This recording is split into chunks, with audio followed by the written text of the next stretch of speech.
and then we use the chat and then we bring it back. Is that okay? Because this is a different format. You can tell that again, no notes, but definitely it's packed, and I'm going to see where God wants to direct this session.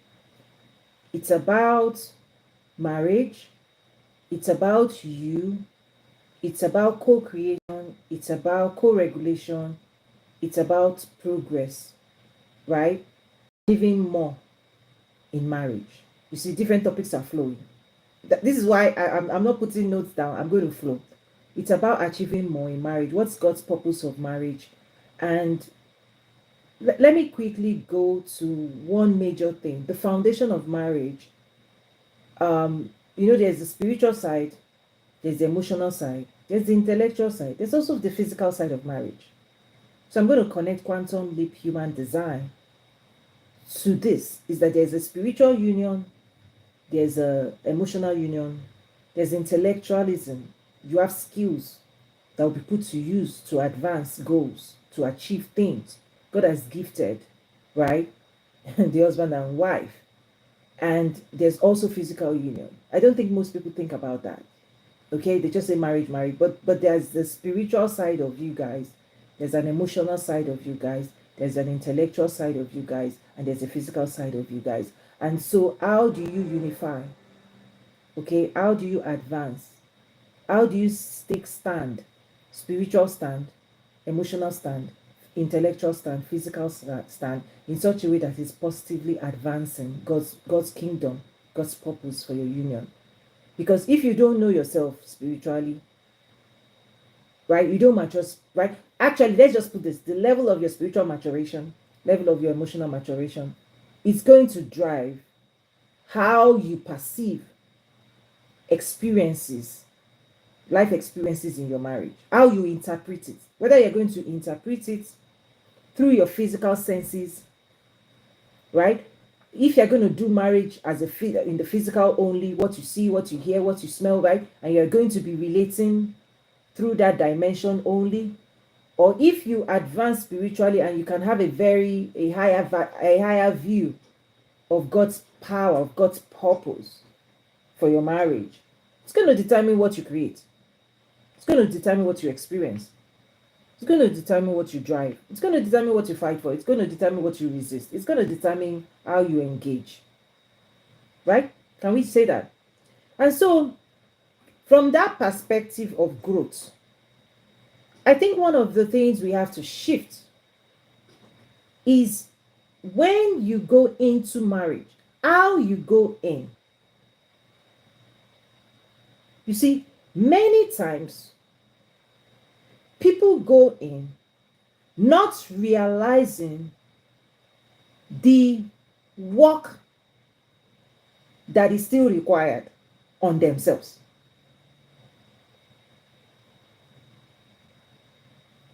You go from family of origin, okay, dynamics, right? How you've been programmed, nature, nurture, culture, how you've been nurtured, how you've been programmed, what you believe marriage is, who you think you are, how you think you will relate. You've been programmed. A man has been programmed to treat a woman a certain way, to see a woman a certain way, to behave a certain way towards a woman. A woman too has been groomed by their family of origin to see a man a certain way, to see herself a certain way, right? There's a social contract that says behave this way, this is what is acceptable. So both sides are bringing their family of origin pre-programming, and they come together. I think one of the things that people need to realize is that you are still not a finished product when you marry. God's hand is still working on everybody. But many times people have been made to believe that they have arrived, that they are the best thing since sliced bread. So in a way, we engage with one another out of expectation, not giving room for growth. Because we think family of origin programming is all of the school development required to be successful in marriage. So we are shaped to think we are ready, that we are a fully formed, fully mature, fully grown, fully spiritually, emotionally, intellectually, physically, like good to go to handle another person, to live with another person, to reason with another person, to pray with another person, to handle other people's emotional stuff. Nobody prepares anybody for that. So everybody's like, yeah, go.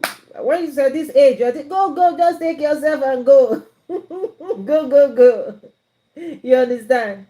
So everybody comes together. But please, if somebody will just announce, God is still not done with both of you. You're still being molded, still being shaped. And the most important thing, spouse, right, can offer each other is room to grow, room to mature, room to develop, room to ascend. That's the best thing anybody can do for anybody in marriage, because it becomes very unnatural, unkind to choke another person into the box of the expectation you came into marriage with from your family of origin. Guys, please understand. It becomes very, it's actually a wicked practice. Let me just call it spiritually what it is. It's extremely wicked for a man or a woman to start a marriage with a certain type of expectation and think the next years that person must continue being in that box. That the way you saw them when they were still being molded, that they must not change, they must not shift. In fact, if they change, something is off with them. That's the most wicked thing anybody can do. Because every human, you're going to keep growing forever. You're going to keep learning forever.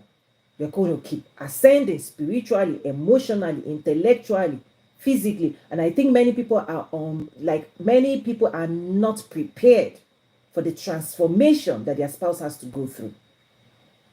Shock. That's one of the surprise in marriage. Is that I thought you were this. I thought you were that. Oh, I thought you were this. So we end up, instead of handling each other out of flexibility and understanding and making room, and then in fact enjoying to see what God will develop, who you are going to become as God continues to shape you, grow you, expand you. You are in for the ride. It's actually an opportunity.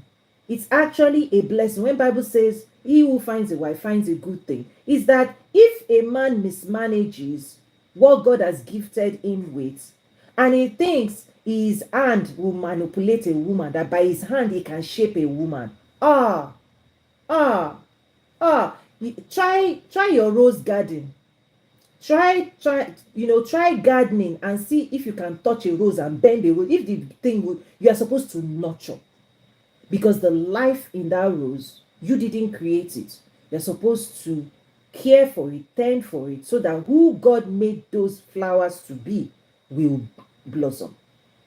So men need to learn that you don't own a woman. Never mind what society tells you, right? Never mind. Adam did not own Eve. There are a lot of doctrines today that create all kinds of wicked behavior. You see, a man does not own a woman. A woman does not own a man. Adam does not own Eve. Eve does not own Adam. God created both of them and say enjoy each other. He and even looked at Adam and took something and said, you are not complete without her. So you better draw her closer to you. So we have to go back. We have to go back to the heart of the scripture, right? We have to go back to the heart of Jesus. We have to go back to what God ordained. We've gone off script. That's why many things are like off script too. The programming of one is too much. You don't own a man, you don't own a woman. However, you are united actually to enjoy each other, to nurture each other, to see what God has put in each other, and to continue to make room, okay, to see each other grow and contribute to society, right? And support each other on that journey. And anybody that goes out of that and think one person, listen, there are so many things going off script. one of the things I will just put out there. I'll put it in a funny way, but it's not funny. Going back to the starting point where people get married, I think a lot of men were groomed by their family of origin how to handle a young woman, not a full grown woman. And so they start out, you know, feeling like, yes, I can control this. Yes, I can. In fact, many men think it is their job to control, that it is their assignment to control. And many women think it is their job to be controlled and to also manage other people's stuff. Your job is to grow. Your job is to see yourself how God sees you. Your job is to manifest God's glory upon the earth. Your job is to serve the world as best as you can. Your job is to be responsible for what God says you are responsible for. And don't be responsible for other people's responsibility. I think one of the things that has happened is society somehow has kind of muddled the water of who is responsible for what, and who is controlling what, and who owns what, and what are the expectations imposed, right? The burden put on each participant that say, oh yeah, live your life this way, live your life this way. And when people start wearing the suits that doesn't fit, David trying on Saul's armor, at least David was wise enough, even in his youth, to say, no sir, no ma, what you are offering me, even though intellectually, this is where spiritual intelligence comes in. Even though the natural thing is it fits Saul.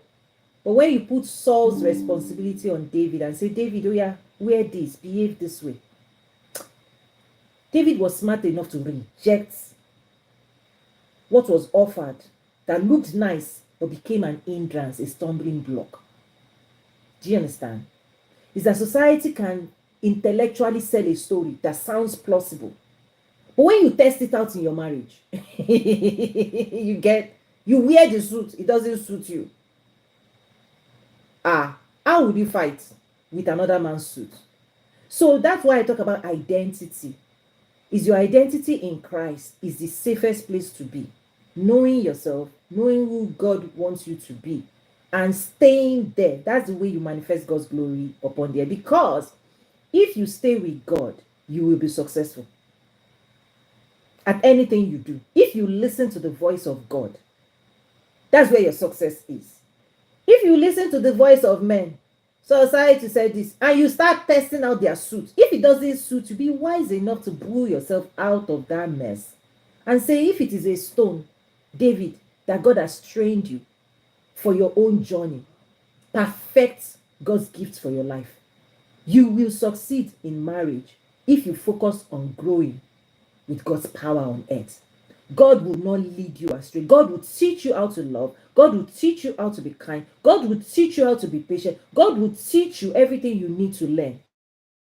But if you let the world teach you, the world has been teaching people, has it been working? The voice says, men are this, women are that. Is it working? Is it producing results? I'm trying to tell people, Christian, come back home. Come back home to your father's place and learn. Sit at Jesus told Mary, you have chosen the right. Sit down, I will teach you.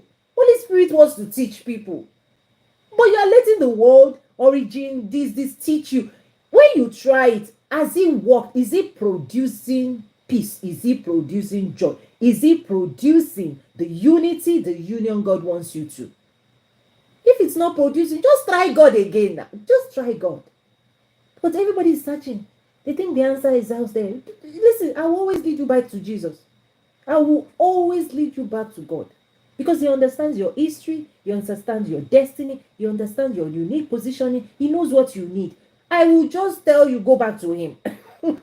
Because people are trying different things. If you have questions, drop it, okay? Hi, greetings. So if you have questions, drop it. So back to the origin. Now, I'll put some dynamics because again, there's a structure, but I didn't put notes for this one because I want it to flow naturally. And then if you have questions again, just drop it. So depending on where you start, let's say, for example, you got married in your 20s. or you got married in your 30s, or you got married in your 40s. Listen, the person that you are at in 20s, 30s, 40s, your programming, your shaping, how formed you are, how pliable you are, how moldable, adjustable you are is different. That's what I said. So, for example, if someone goes into it in their early 20s, as example, your belief system, that's why I said the best thing anybody can do for each other in marriage is room to grow. I want you to, if there's anything you're taking out of this, please let it be that you are giving your spouse room for him to grow, and that you too feel like you have room to grow, because you will need to figure out your own stuff. After you figure out your own stuff, you will need to figure out other people's stuff, because you are co-creating. But many times people are not, the first thing that happens is you become entangled before you can find yourself again. What do I mean? Love, people jumping, entangled, particularly the younger you are. And then a lot of times, many people think entanglement is healthy. That's why those who wait longer to get married, when they're already formed, they are more careful how their union is shaped, because two more mature people coming together, once you found your voice, you go into negotiation first before entanglement. Right? Maturity makes you not be naive to jump in without asking questions. Okay? When people are shaped longer, when they are mature longer, when you then start engaging, the relationship process is unique and distinct, because, hey, listen, I know myself. I know what I like. I know what I don't like. What do you like? What don't you like? When a man has the voice and know who he is and what he, right, and he can say, this is who I am, this is what I like, I don't like, that's maturity. If a woman can articulate as well, that's also maturity. So you become yourself. This is where self-agency comes in. Is you're not supposed to lose your identity or being your own agent. But when people come together younger, typically, if the person goes into marriage before finding their identity and their voice, they will engage in codependent relation. That relationship is not interdependent. It's going to be a codependent, right? That the needs that you have, emotional needs, spiritual needs, right? All the needs that you have, if you are not an agent of yourself, if you've not satisfied yourself in those dimensions, before you grew up enough to articulate, to express, to negotiate on your own behalf, many people will step in and they will outsource that duty, and they will make assumptions that their spouse will think for them, their spouse will give them what they need without communication, that their spouse will be this, that in their imagination, but they will never speak it, communicate it out, because emotional immaturity shows up in lack of communication. Okay? Is that emotional immaturity makes people suppress, and they will be, right? It's micro signals. You should know. Why didn't you do this? It's the lowest form of expression. It's the most immature side, where people make assumptions that other people are reading their mind, and they make it, right, other people's behavior. They form conclusions without asking questions. You see, and then they judge other people for not living up to their expectations. These are immature, right? Emotional stuff. People who don't come to the higher form of self-expression, self-agency, negotiation, communication, and recovery, and understanding the needs of others with verbal engagement. When marriage has not gotten to that place, you know what you're going to find? Assumptions. I thought you were going to do that. Expectations. Why haven't you done that? Accusations. Back. It's a long list, because desires, needs will come out. Instead of coming out through your mouth, it comes out through micro, right, passive aggressive behavior. And trust me, excuse me, it takes two.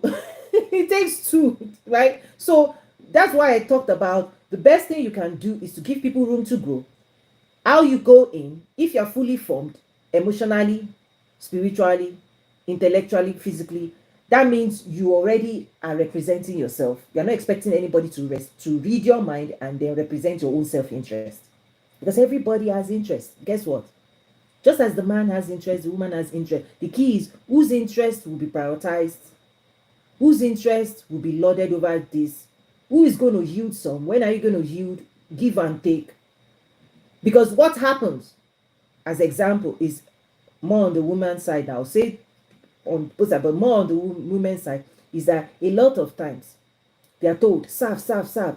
Even in the workplace, even in business, they give, give, give, give. One day they wake up, wait a minute, why are people not giving me? Because cultural programming says just keep giving. The cultural programming did not educate many women to ask. So women get really, really into a corner place that they are even seeking up. They don't know they're supposed to ask. They are like, should I ask? But they are waiting to be given their desires without opening their mouth. That's wrong programming. That's naive. People are naive. People have been raised to be naive. Listen, if you want something in this world, you will ask. God said, ask and you shall receive. Women who don't ask don't get. Or they get the short end, like they get leftover afterthoughts. If you want to be prioritized by your spouse, women, learn how to develop the skill. First, to understand your own self, because a lot of time women haven't done the work to even unpack their own needs, but they're expecting other people to meet the needs they've not unpacked. Really? You don't know yourself, but you expect other people to know you. Your job is to tell the world who you are and enlighten the people you want to do relationship with, so that when you are engaging, right, there are no surprises. They don't threaten you, you don't threaten them. Because listen, you want to avoid the fight, flight, freeze response of the central nervous system, because that's where fights come in, all of those things. And it's a growth journey. If you have questions, again, drop it. Drop your questions. I hope this is helpful, because I'm teaching this more in a different way. I'm bringing in emotional intelligence, spiritual psychology, right? Wisdom, right? Really, really being smart. If you're not smart, you're not powerful. If you're not smart, you cannot be powerful. Wisdom is the highest form of courage. Wisdom is the highest form of courage. Foolish people who try courageous, they make a mess. No, be wise. Women, be wise. Study to show yourself approved, because wisdom is what will get you your desires without you doing damage on yourself or other people. Foolishness, you still have desires, but unwise people go into foolish practices. It's messy. It becomes messy because people are. So wisdom is one of the things that saves us big time. But first of all, wisdom of what do you really want? What are you building? What are you co-creating? What are you investing in? What are your dreams and desires? Because if you are not intentional, then anything goes.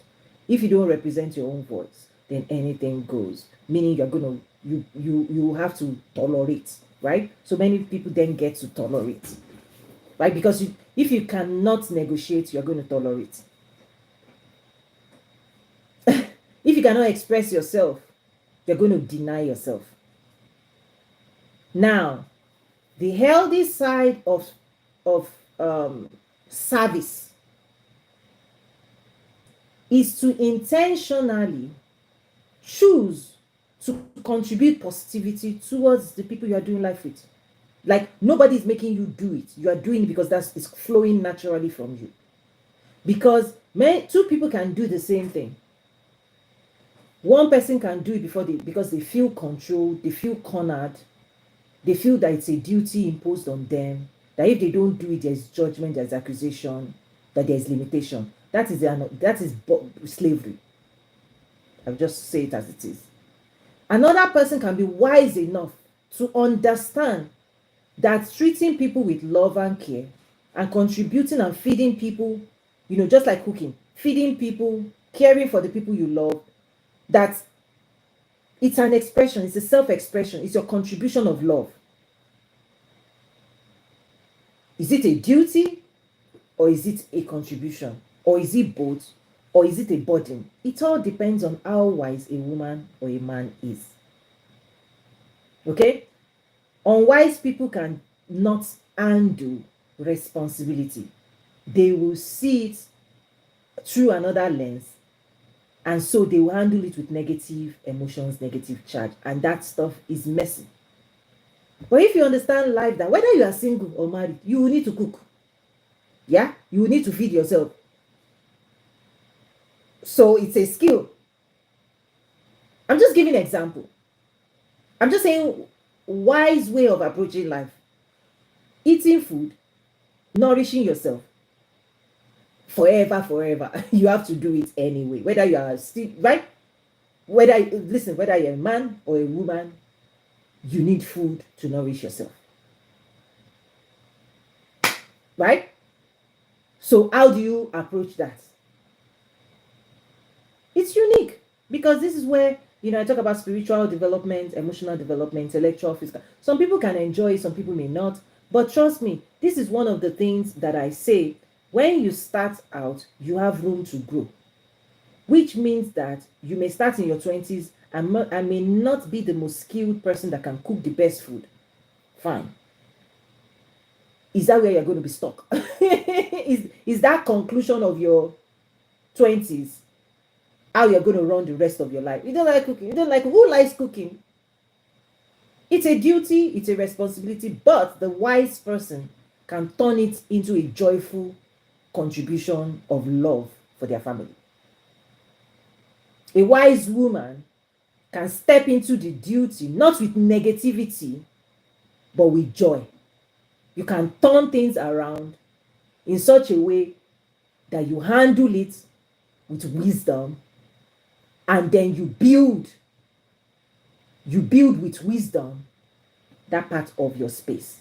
Otherwise, many people, how many years later, will still be food. I'm just giving this as an example. Oh, who's cooking today? Why? Because they didn't settle it spiritually, that breaking bread is a spiritual practice that unifies and brings people together and nourishes the soul, and that their reward for it, for being the person that does that kind of thing. I'm saying wisdom. You understand? This is where wisdom is. So when there is a task, when there is a duty, when there is a responsibility, do you use wisdom to handle those things, responsibility, duties, tasks, goals in marriage? Or do you use, it's a man's duty, it's a woman's duty? Because once you set the stage, that thing doesn't, the energetic vibration you start things with, they persist forever until you change your tone. I'm just giving that as an example. For the men, listen, my own thing is that what I have seen, many men go into marriage with the wrong mindset programming. Again, most of the time they are taught how to handle babies, women that are still being formed. And so they want to keep that woman that way. And then the woman is like stifled. She's not given room to grow.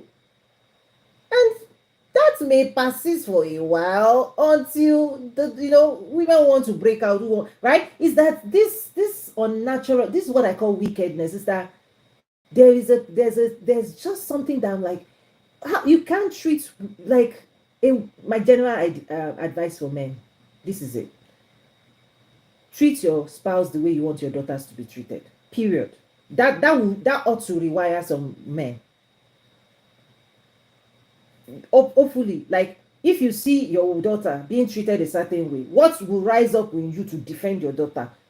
Just look at your wife and realize she's somebody else's daughter. That ought to reshape all of these doctrines and practices that is so corrupted, that is imbibed in certain cultures, that make men mean under whatever culture. I don't care what culture gave you the license to be mean. The highest form of service. Jesus said, whoever wants to be greatest among you, let that person serve. The greatest power that a man has, listen to me, is to be gentle. The greatest men that I know in this world, the ultimate show of power and self-control is when a man knows how to handle power, but apply it in gentle ways. That the people you are doing life with, you are not smacking them. That means that man is immature emotionally, because to handle your own power, men carry a central nervous system that has more power. I'm not talking about spiritual power. I'm saying physically now, in the physical frame of a man. The man there's something to the essential nervous system that it emits more electrical charge into the world than a woman's frame.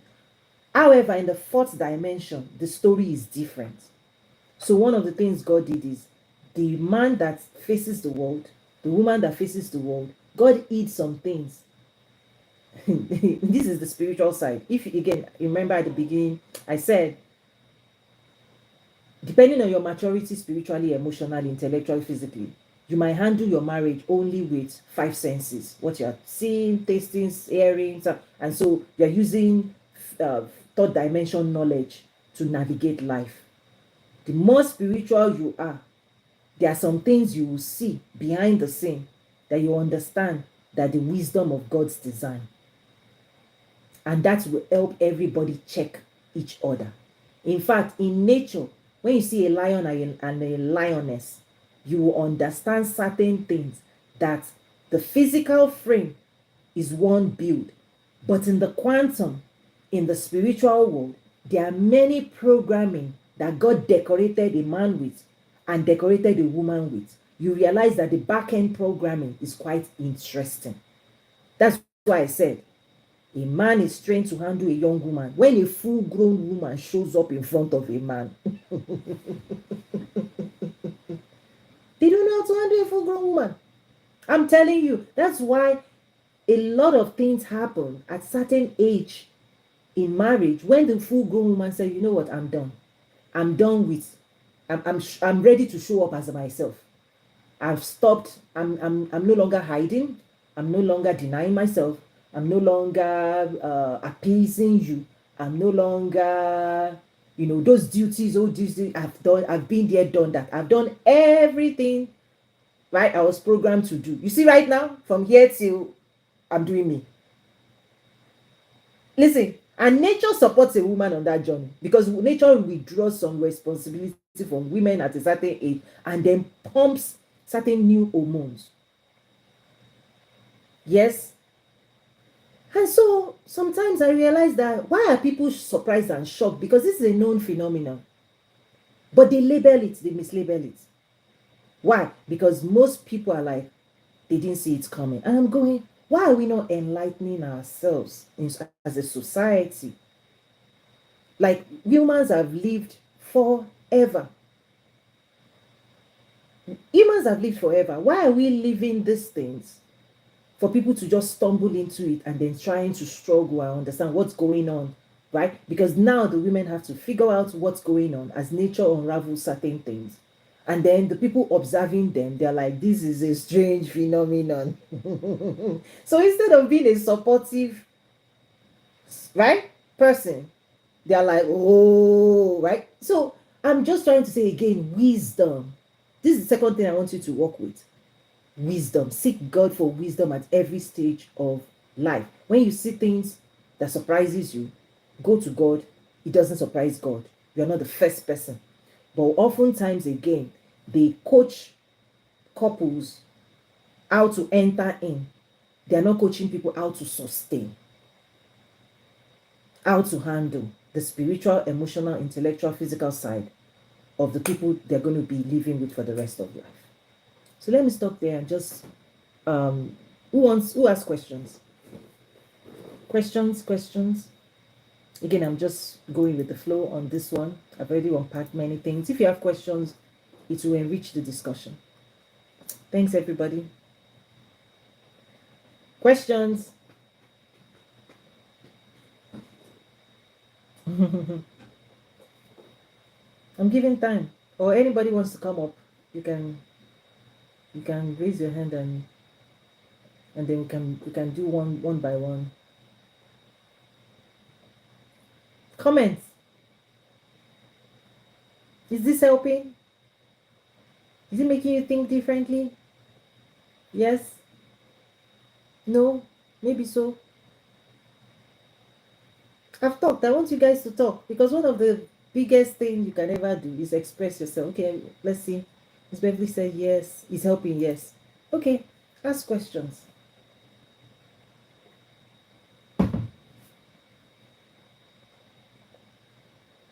Because you're going to need to learn the spiritual side, emotional side, intellectual side, physical side of the person you're doing life with. It's a school. You're in a school. And so what you can do is give people room to grow. Don't condemn. Don't judge. Instead, hold space for growth. I'm learning this. That's why I'm sharing it. Is that on that journey, okay, you are still being shaped. Remember, you came from your family of origin realities. Okay, you have a question. Can you please bring? Okay, fantastic. Okay, you are still being shaped. Your spouse is also being shaped. So they are not perfect. We are seekers of perfection. This is what I'm learning. We are seeking perfection, but perfection is not what we should be seeking out.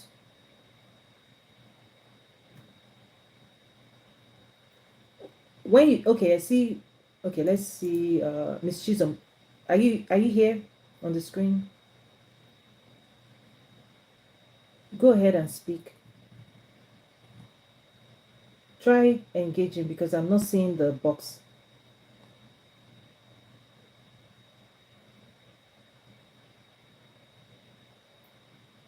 Try speaking, Miss Chisholm. Or do we want to test it again? Because usually it makes the box to show that someone is on stage. Okay, let me bring you back up. Okay, so we're seeing questions coming. Let me try to bring Miss Chisholm back up. Okay.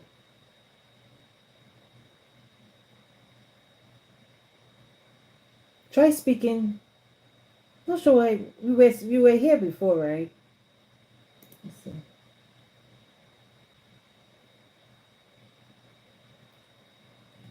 Let's try the volume. Are you speaking? Because we're not picking it up. Let me do something. Let me remove you and see if that system will activate again. And then I'll bring you back up. Or you may want to join on another app. But anyway, hopefully this works.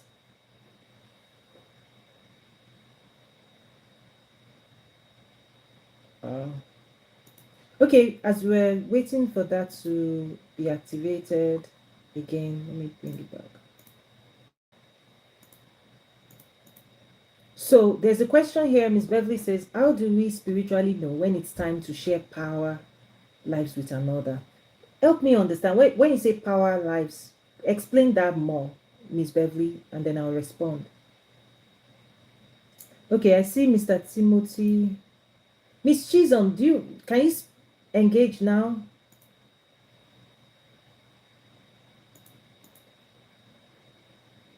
Our lives, not power. Okay. Well, I personally believe that you have to establish your desires. What do you want to produce in your marriage? Many people are too open to because if you leave your Bible says guard your heart, for out of it are the issues of life.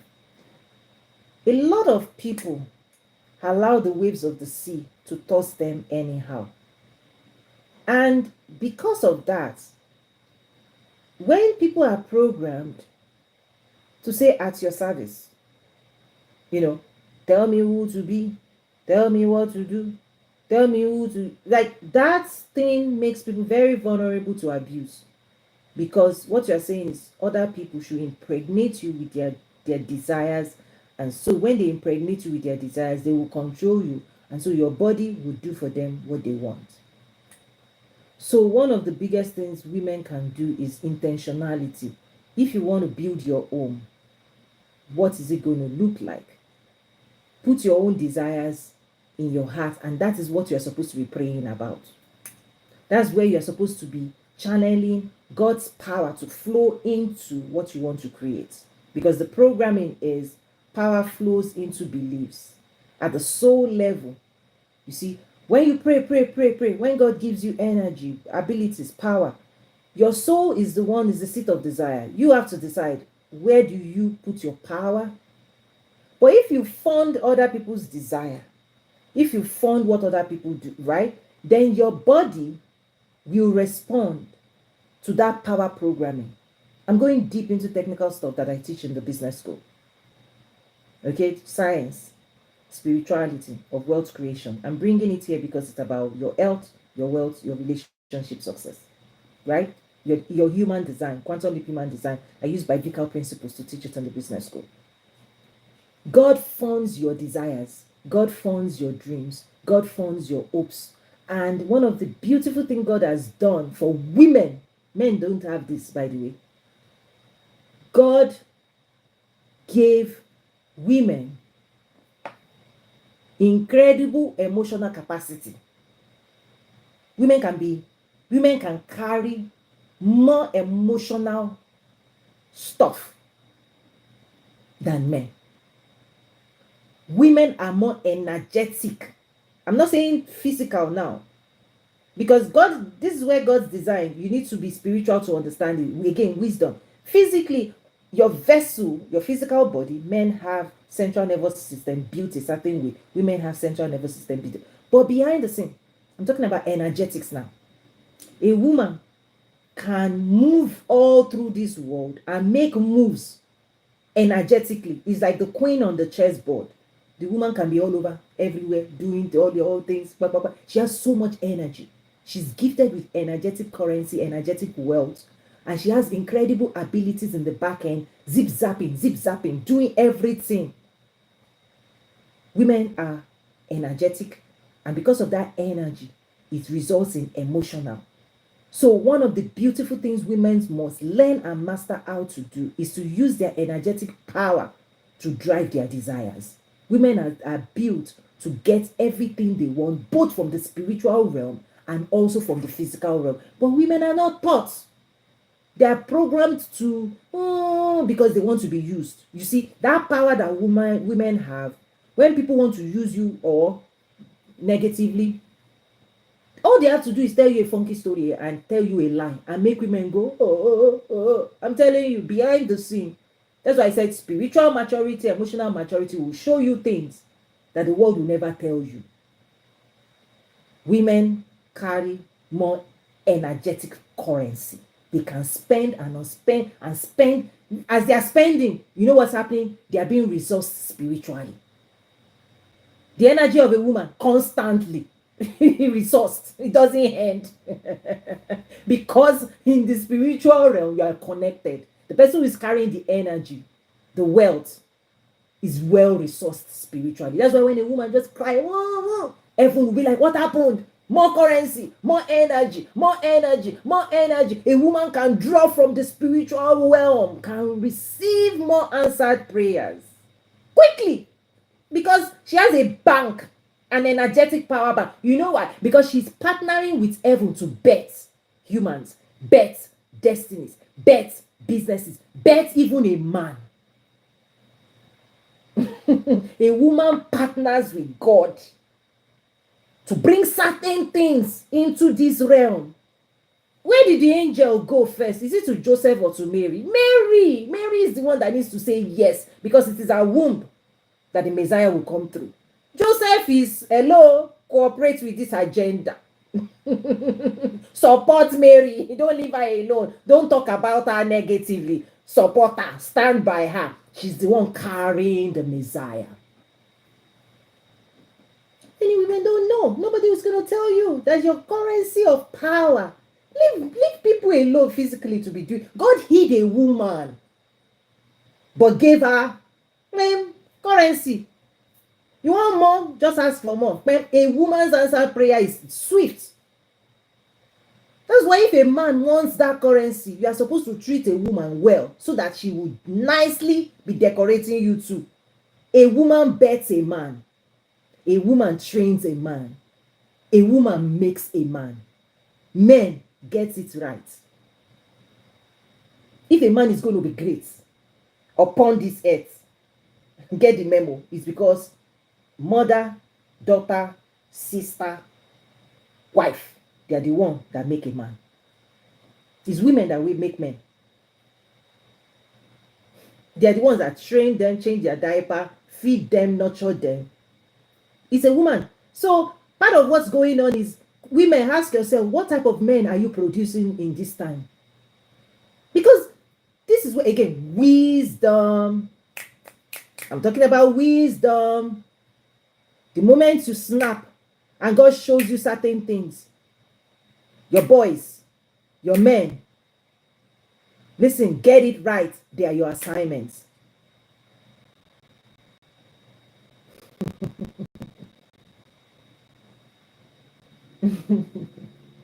But everybody will be telling you story, blah, blah, blah, blah. Like, go and get the memo from God. Your duty upon the earth. All the currency of power God is giving you as a woman, where are you going to channel it? Where are you going to put it? Into rubbish? Or into intentionality? When people say behind a man, a successful man is a woman, listen, the way they say these things, they are missing the spiritual implication. It's not just behind. It's that God resources. There are certain things that God will give a man to give a woman. There are certain things God will give a woman to give a man. It needs to flow. God knows how to do this. What the enemy will do is stop the flow, make a man not give the woman love, and then make the woman not support the man. Done. They are done. Both people are done. Because the woman will say, I don't have love. The man will say, nobody is elevating me. The man will feel weak. That's all that the enemy has to do. Cut the energetic relationship cord, the design of God. The design of God is there are some things only a man, there's some level of confidence only men can put into a woman. Your father, your brother, your husband. If you don't have them correct, if a man doesn't, that's design central nervous system, if they don't charge you up, there is a certain type of electrical charge that builds confidence in a woman. If your father doesn't charge you up, if he doesn't deposit his own energy, if he doesn't give it to you, if your brothers don't see you, recognize you, and acknowledge you, and build you up to be able to engage with them, where would a woman get confidence from? Where she's exposed. A woman who is not built by a strong man to also be able to hold our own in this world. It's men that do that. Women cannot do it. Women tend to not do it well to each other because, again, it's built. It's a physical. So there's the building, spiritual building of a woman. There's the physical building of a woman. I'm saying in the physical form, how a woman stands upon the earth, a man injected her with belief and confidence. And then God also then said, women, there's some things you will do for that man. So it's not just this person. No, man injects man with confidence. But do you know what men are injecting women with? When you see a weak woman, it is men that weaken women. Instead of strengthening women to be able to stand, the opposite is what is happening because of insecurities. Who are you? What do you think you are? It weakens women because women now will be questioning their identity. If the man doesn't accept you, if your father doesn't, he just messes up the thing. Because you are supposed to a man is supposed to look at you and make you stand in the world and make room for woman too. Be there. I'm also saying it's not just that. A woman too, there are some things that can only come from a woman into a man's currency. That there's nurturing, love, the energy to keep going, to not give up. Who can the battery the energetic battery, who can whine a man and say, keep going. Don't give up. Keep going. When a man comes home and says, oh, keep going. The belief in a man propels the man to never give up in life.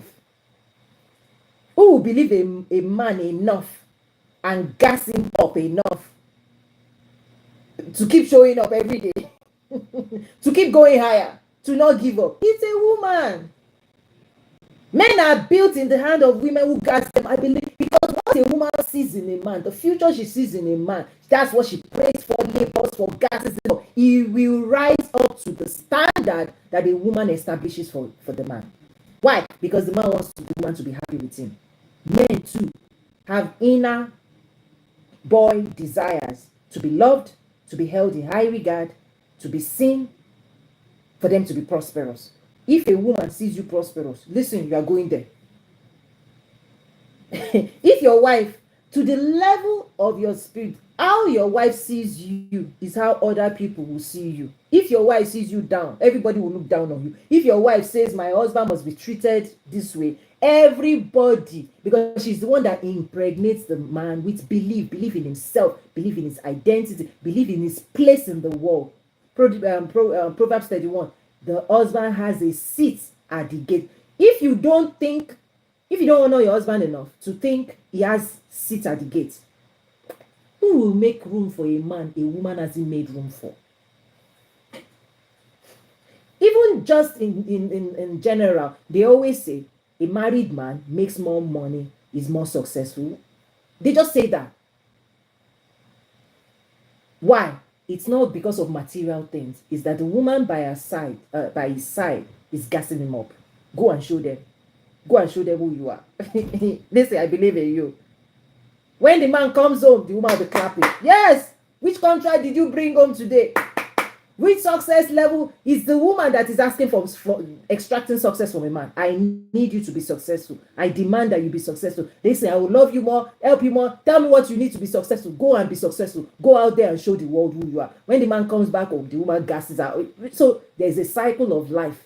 When men show up every day to duties, to work, to show up in the world, listen, they must come home to a resource, right? But again, the enemy can just put a distance, and then the woman say, wah, wah, wah, wah, wah, and then the man say, wah, wah, wah, wah. The woman, all the woman has to do is just withdraw from you. You are done. You fall flat. Men fall flat when a woman just leaves them alone. They'll just be going round and round and round. That's why, I always encourage you. Don't allow that. Keep praying. No, because the man can misbehave and the woman will just say, you know what, go and do whatever you want to do. I'll do my own. That's the temptation. And so if you're spiritually wise, you will not let that happen. You will still hold space in the back end and be praying for that person, because when you understand the spiritual implication. Because sometimes men can mismanage a woman, and the woman can, if the woman just says, you know what, I'm done, that's all. It takes a while for that person to recover. In fact, yeah. So I'm just sharing spiritual intelligence because humans are being taught something else. Okay. There were some relations and notices ended up breaking up because the lady decided to go or to receive a man at a particular growth level, and the man misinterpreted it as the lady not being spec or doing what they don't expect you. Again, all these doctrines that are wicked, many men, a lot of the things will work when people act in love and generosity with one another in marriage. If you marry a generous man, a kind man, if you married a generous woman and a kind woman, both parties will work things out. But if somebody has been programmed with a wrong belief, good luck with that. Because the woman will be fighting. She won't even know what she's fighting. She thinks she's fighting a man. No, you are fighting his programming. You are fighting the spirit that he has been injected with. I'm using quantum leap human design language, where spiritual side impregnates people with desire. Let's just play this out. If that man was trained by his mother The words of his mother is still ruling his life. You may think you are talking to your spouse, but no, you are talking to the mother. The voice of the mother can be speaking to you through that man because he was impregnated with a certain story from childbirth. So you are not dealing with just a man, you are dealing with his history, you are dealing with his beliefs, you are dealing with his family of origin because they've programmed him to treat a woman a certain way. So whatever treatment you are experiencing, don't just see it. That's why I said if you see things just in physical form, you will misinterpret it. Go back to the back end. What does this man really believe? What is pushing him to act this way? Whose desire is he manifesting? Because if a man is not manifesting the desire of his spouse, if a man is not listening to his wife, then who is he listening to? What voices is he listening to? Who is in the back end? What wicked voices in the right? You are married. Man, fulfill the desires of the wife. Woman, serve, help, support the desires of the man. That is the agreement. If a woman takes her desire, presents it to the husband, and the husband is resisting the desire of his own wife, please, which voices is he listening to then? Which remote control voice is directing his life?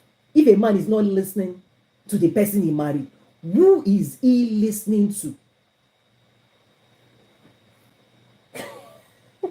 If he cannot listen to the desires of God, and if he cannot meet the desires of his spouse, whose desire is he prioritizing over his wife? That's why I say wisdom. People should wake up. If you have a man, you go to the man is not jumping to help you be happy. He's not prioritizing your happiness. Please, whose happiness is that thing that is in his heart? You better scan his heart and sweep it quickly. Sweep it with prayer. Because whoever has impregnated him with a belief that is counter to his wife's desire, that stuff is what makes all these things like. If a man is not satisfying the desires of his wife, he has missed his duty. He's not on his duty post. Do you understand? If a man is not doing everything to make his wife happy, content, calm, and collected, that man is doing another person's job. You just have to interrogate and investigate who his teachers are, who his mentors are, who his coach is, who built him to be functioning in that way. Because a well-built man ought to know your number one duty is to make your wife happy. Because her happiness, will give you correct blessing from heaven. And then men will favor you. That's a spiritual wealth creation principle. Spiritual principle. That your prayer not be hindered. You hinder your wife's happiness. Oh, which prayer? Who will pray for you? This is spiritual union. Emotional union. If a man fails to make his wife happy, then what is his job? What is he doing there? Because this is what causes a lot of things where women will now have to go out there and go and be seeking other men. They will now carry that desire.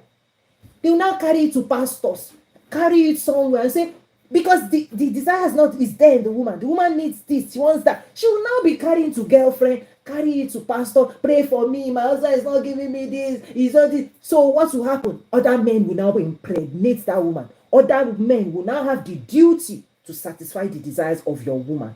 Any man that doesn't satisfy his wife, don't worry, she will find somebody else. Girlfriend, boyfriend. Open door. If you don't close that desire and make her happy, what do you want? Here you go. What do you want? I will give you, just be happy. That's the duty of a man. Just be happy. Cool, come and collect it. Because if she is not happy, if her desire is not satisfied under your roof, women who know how to go all over the place. By the way, this is a warning for women. I'm saying what happens, but I'm saying wisdom will help you manage it. Because naturally now, that desire will find a way out. She will complain to somebody. She will talk to her girlfriend. She will badmouth that man. She will carry, even ultimately she'll carry to the church. Anna. She went to the pet temple. She will cry out to God. Somehow, women's desire must be met. Because that's when she will count down. I'm telling you. She will find a way. A woman will find, whether it is with prayer, whether it is with consultant, whether it is, she will move heaven and earth. A woman who understands the spiritual dimension will go on her knees, will pray and shift everything in her favor, with or without the man cooperating. That's how this thing is. It is. On this third dimension world, nobody is supposed to say no to a woman. If you say no, women know how to go back into their spiritual power. They will pray. They will do whatever. They will throw emotional tantrum. They will go to other people. They will tell other people what the man didn't do. It doesn't end there. And that's why a wise man is supposed to close it quickly. Because what you don't close and deal with in your house, it will seep out. Especially with unwise women. Somebody will hear about what you didn't do for your woman. Somebody will hear. God will hear. Your friends can hear. She will sneak it out. I told him to do this. She will do things. She will do things. She will talk about you negatively. Your reputation is at stake with her girlfriend. You may not know, but a woman, an unwise woman, would voice her displeasure. Somehow, she will express it. But that's why wise men supposed to make sure you understand the emotional state of your wife. And if you're not doing that, that's your number one assignment. If you're not doing that, this is what exposes a lot of women, particularly in the spiritual circles. They will not be running all over. The prayer you didn't, if you marry a woman, a wife that loves you to pray for her, the prayer you didn't pray, she will go and get prayer from somebody. Somebody else will lay hand on her. Somebody will impregnate her. Somebody else will program her under your roof, under your nose. When your wife starts misbehaving, you didn't program her. Somebody has taught her under your roof. You refuse to deal and engage with your wife with kindness and generosity. When they finish programming her, she will come back to you fully programmed, and you now start seeing a movie. Be like, what is this? God gave you a wife. You're supposed to engage with her. You didn't engage with her spiritually, emotionally, intellectually, physically. Okay. Well, she found somebody else. Here's the programming. Now somebody has programmed your wife. Deal with that. They will teach her. A woman will find another teacher. And then they will now be telling her, hey, if you want that thing, why don't you try this? Have you spoken to him this way? Why don't you cook for him this way? Why don't you rub his leg? They will now be the training institute, training your wife how to deal with you. Very funky things that happen in this world. Unwise men that don't understand their number one duty is to make sure your wife is contained. Her happiness, joy. You have the capacity to meet the needs inside your. You don't have the capacity. She will feel it somewhere else. But women, I beg you, contain yourself. Go to God. Contain yourself. Learn how to pray your own prayers. Okay. In growing and maturing, how does one honor their growth and still create space for their partner if their version or idea of growth differ? This is more intellectualism, wisdom. Okay, is that if a man sees you as a threat, he goes into defensive mode. If he sees what you want to do, what your own desires are, as something that infringes on his own freedom, on his own will, then the man will say no. Okay? That's just the general idea, is that typically men don't care what you do until they feel or think that what you are doing may stop them from what it is they are doing, which is part of where a generous heart will give and let the woman go. But you can be married to somebody that doesn't have a generous heart. The person's insecurity will show up in how they handle your own success, your own pursuit, your own investment. Because guys, what is wrong with a wife or a husband pursuing life goals?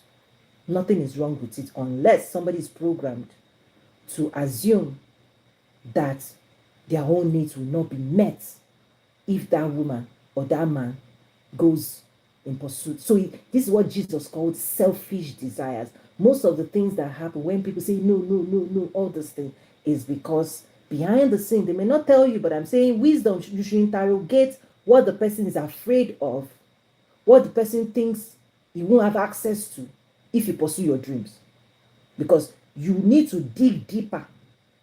Because people don't just stand like that, take a stand. They are taking a stand to protect. This is where ego shows up, to protect something they may not tell you about. Maybe they like you the way you are serving them right now. They have access to you. You are putting food on the table. You are doing this. And in their mind, intellect, they might think if you do this, if you do this, they will have to make sacrifices to fill in the gap on your behalf. And they are not generous enough to step in while you go and do your thing. These are the underbelly of things. Is a man that doesn't want to shock or support the wife's mission while she pursues her goal will just say no, and will not. And typically they won't explain themselves, because if they explain themselves, they will be exposed. Their selfish desire will be exposed. That's why I say wisdom. Women should be smart enough. Do you understand? Is that when a man blocks you with his ego, and just because I say so, no, and then they might even flip and say you are the one unwise. Dig a little bit deeper. Behind that resistance is something being protected. Ego protects what they don't want to lose. Ask the question, what would they lose if you pursue your desire? There is where the real matter is. They think they will suffer some form of loss. It could be access to you. It could be your food. It could be your whatever it could be. When a man feels threatened of losing something, ego will stand up. And there, if you do this, then they will make threats. Do you know people have split because of threats? The girl, one of the things about me is I don't like to dramatize or explain or tell other people's story. I'll just give you wisdom. Go and deal. You know you are living in a life that different things happen. When people wanted to invest in their own academic, and the guy said no, and that was the one thing that splits everything. You see, and the person then still got the school and got the money, and now the guy is alone. I'm like, foolishness. May the Lord help everybody. She could have gotten that degree while under your roof for a few years, and the money she's making you would have enjoyed. You took a negative stand against somebody else's progress. She still had the courage. She was ready to fight. Again, I'm not saying this is the way. I'm just saying that there are some times men are taught to handle girls. When a full grown woman shows up and shows up in your house, you better wise up. That woman said no. You want instead of supporting, and this is a woman that had kids, instead of supporting her and a little bit of, so you may have to spend more time with the kids, take care of the kids. The guy said no, not under his table, not under his house. That's why I say women will find their desire and meet it. The more serious the woman is, you don't give her a desire, the more she's hungry for that thing. She will find a way. She will find a way, guys. Young girls may just sit down and be watching you. The day somebody advised them on what to do, they are gone. I'm telling you. People must have gassed her up. So I'm not saying what she did is, but people would have backed her and said, go for your degree.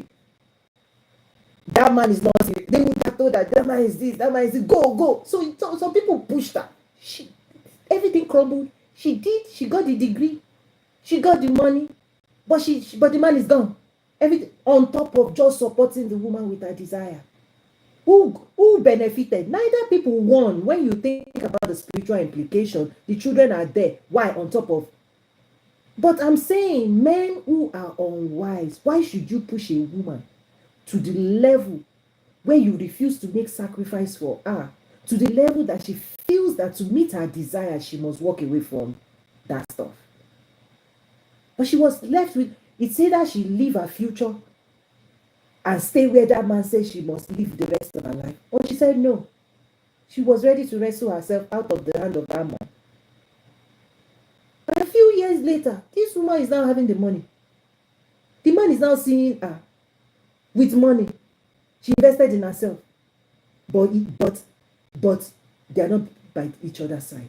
What did the man get out of that? Please, guys, what did he get out of that? If not, that's why I said any woman that doesn't satisfy, every man that doesn't prioritize satisfying his wife, what is his job then? What is he there for? Because that's what I'm saying, that women get to a stage when they say they will pick up their desire with or without a man. That stuff, that's why I try to help women come back home. I understand the pressure, but I always say, pray, come, women, come. Don't worry, don't let them push you out too much to the world. God still has an answer. You see, that's why I'm putting this thing, that things that naturally happen when people are in the flesh mode, standing, instead of supporting each other, the things that people do because they are not rising to their spiritual order, they are not using their spiritual power bank, they are not using your access to God. Trust me, there is nothing a woman prays about to God that God will not shift. I am telling you, guaranteed. But women, you need to know that. You need to know that God is on your side. You need to know that God hears the cry of a woman. You need to know that so that you can negotiate for your desires upon the earth. Leave third dimension. People can be playing with you, but spiritually, don't let people play with you. Everything, nothing shall be impossible to them that believe. Do you believe God is on your side as a woman? Because a lot of the things people within, you're trying to negotiate in the third dimension. Leave third dimension alone. Let them be doing whatever they are doing. Do you know the God dimension access you have? Let God move things for you. For many times, the world system that wants to destroy things will keep pushing. That's why I say, watch your advisors.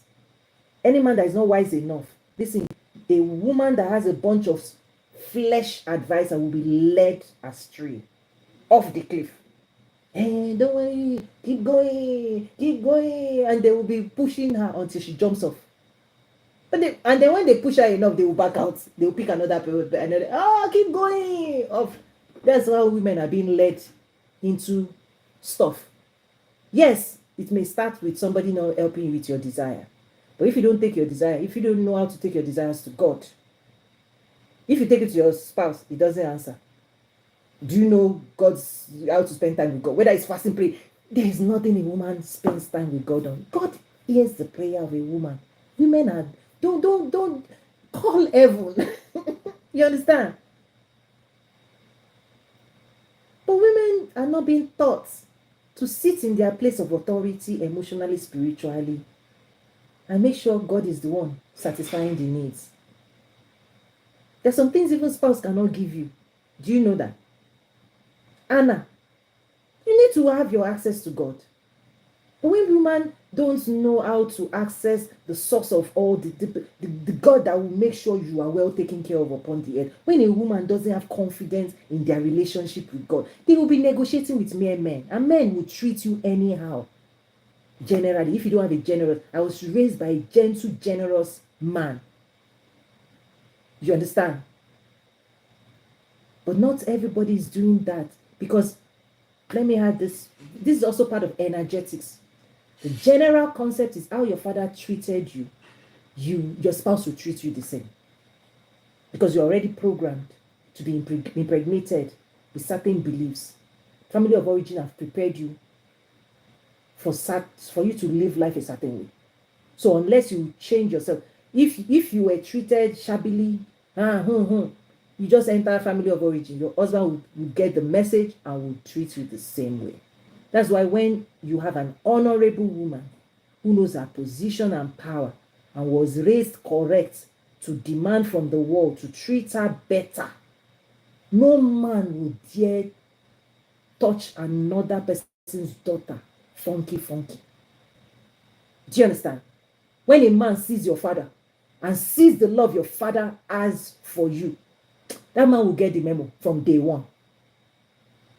But if they look at your father and your father is like, cheater anyhow, we have given her to you, give birth prize, she's yours now, handle her anyhow.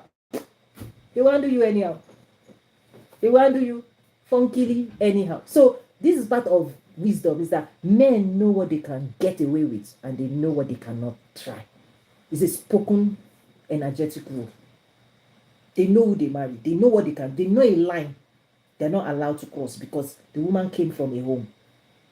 If she runs to her father, the father will come for the man. And so even respect for your father will show up in your marriage.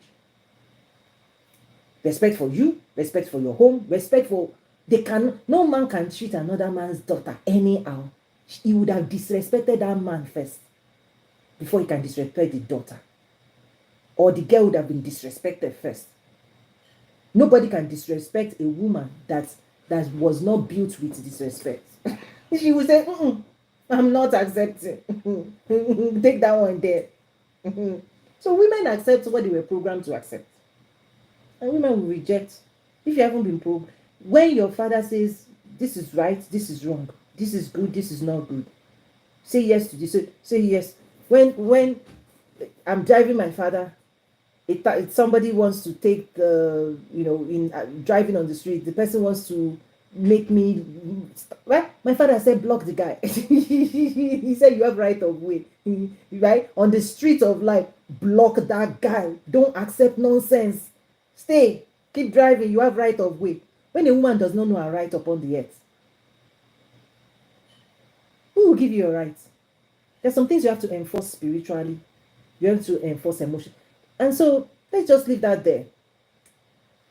Because that's why I say, even in my school, the workbooks on family of origin, go back to your foundation. They've built you a certain way. What you will be accepting, who you will be, how people will treat you. Go back to your foundation. It's no different than what you got. So many people just copy and paste family of origin treatment. You think you left physically. No, energetically, you've been programmed with stories and beliefs. And that stuff is real. And so if you've not been taught to resist nonsense, you accept nonsense. If you've not been taught to pray, can you pray? Who are your teachers? Because you manifest your beliefs and that's who you are. And so if you don't believe you deserve better, men and women, you don't engage with better. And so if you're not generous, if you don't have a generous heart, and also the principle of sowing and reaping, it comes in marriage. A lot of women have closed their hearts. Ooh, that's interesting. Did you see that? Can you still hear me?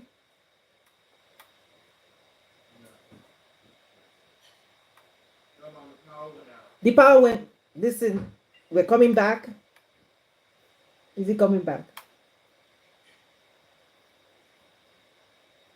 This is quite interesting. Let me turn the other one off and then we'll keep live stream disconnected, attempting to reconnect. Can you guys type if you can still hear me?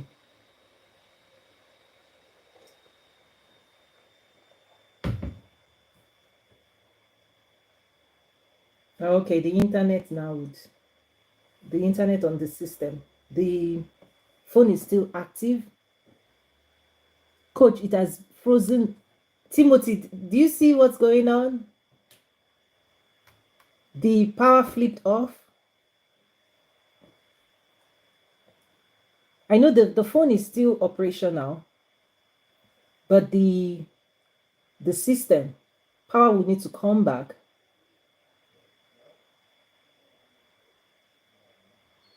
Okay, we're coming back.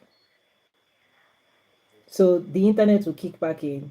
I can hear people fixing. The internet will come back in now. And then this is trying to reconnect, so everything will come back in. Timothy, can you still hear me? Quite interesting. Okay, so we'll give it's resetting. Internet, everything is coming back on. I'm giving people room, this system to reboot itself. You can hear me? Okay, good. So everything is coming back up. Internet has to come back up. Everything has to. So the phone is alive because it's using the wireless internet. Okay. So let me try and keep this off. It takes a while for the internet to reboot. Everybody should just be patient. Okay, it's coming. Let's It's gonna connect.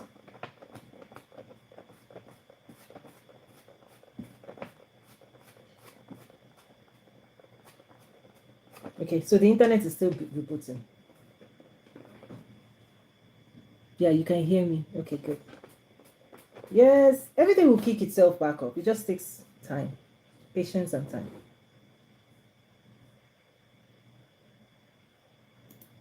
Oh no, okay, so internet connected.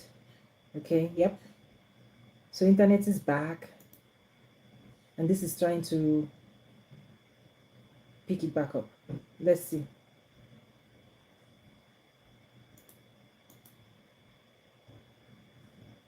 Everything's trying to kick.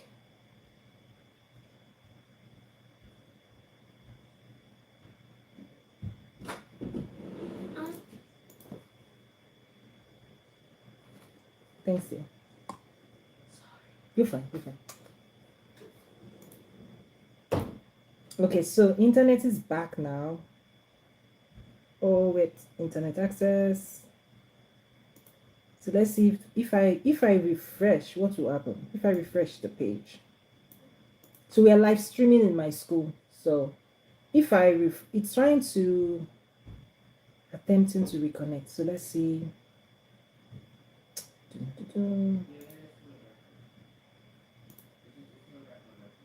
Yeah, everything is coming back on. Yeah, yep. So you know what? Let me refresh the page and then see if it brings everybody back. You are the creator of the live stream. Join us as speaker. Yep. Okay. Listen, you guys have been patient. Timothy, can you see me now? Guys, so did you guys notice? So we had a power outage and then everything had to restart itself. So can everybody see me in the school? I saw you guys were waiting patiently. Thank you so much. It's power, then the internet had to restart, everything had to start from beginning. Coach is coming back, a little bit of inter. Okay, Timothy, thanks for letting them know. Okay, we're good. Thanks for your patience. What was I saying? Okay, I remember I was talking about accessing your spiritual power bank to fulfill your desires. Yes. So desire can be fulfilled physically, right? Asking people, help me, your spouse. But desire, the ultimate person that wants to fulfill all of your heart's desire according to his will, is God. And also, one of the things to even master as women is to submit your will under God's will and to move through life that way. In fact, what you're likely to experience in life is all of your needs will be met according to the riches, right? You are not going to depend on man to continue to do things. Okay, you know what? Let me share some spiritual principles here for women.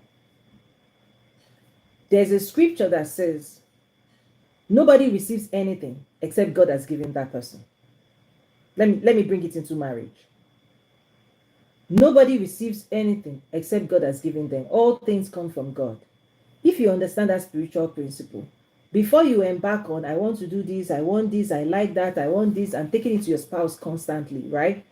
If you understand that spiritual principle, in a way, in the place of prayer, God will guide you into what he has said yes to. And when God says yes to a thing, nobody can say no to what God has said yes to. In fact, everything you need for the fulfillment of what God has given you spiritually, God will shift the hearts of man, resources, everything will be made bare. Nothing shall be impossible to them that believe. So that's the spiritual training women need to go through. Your life will be a lot more delicious. Men will treat you better, not even just your spouse. Humans will treat you more honorably, right?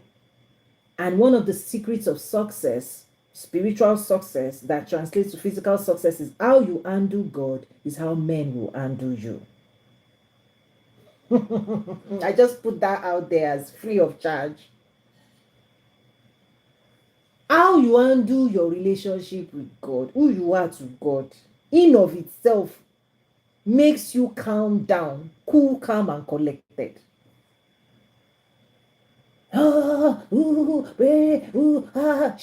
Women, come back to your father.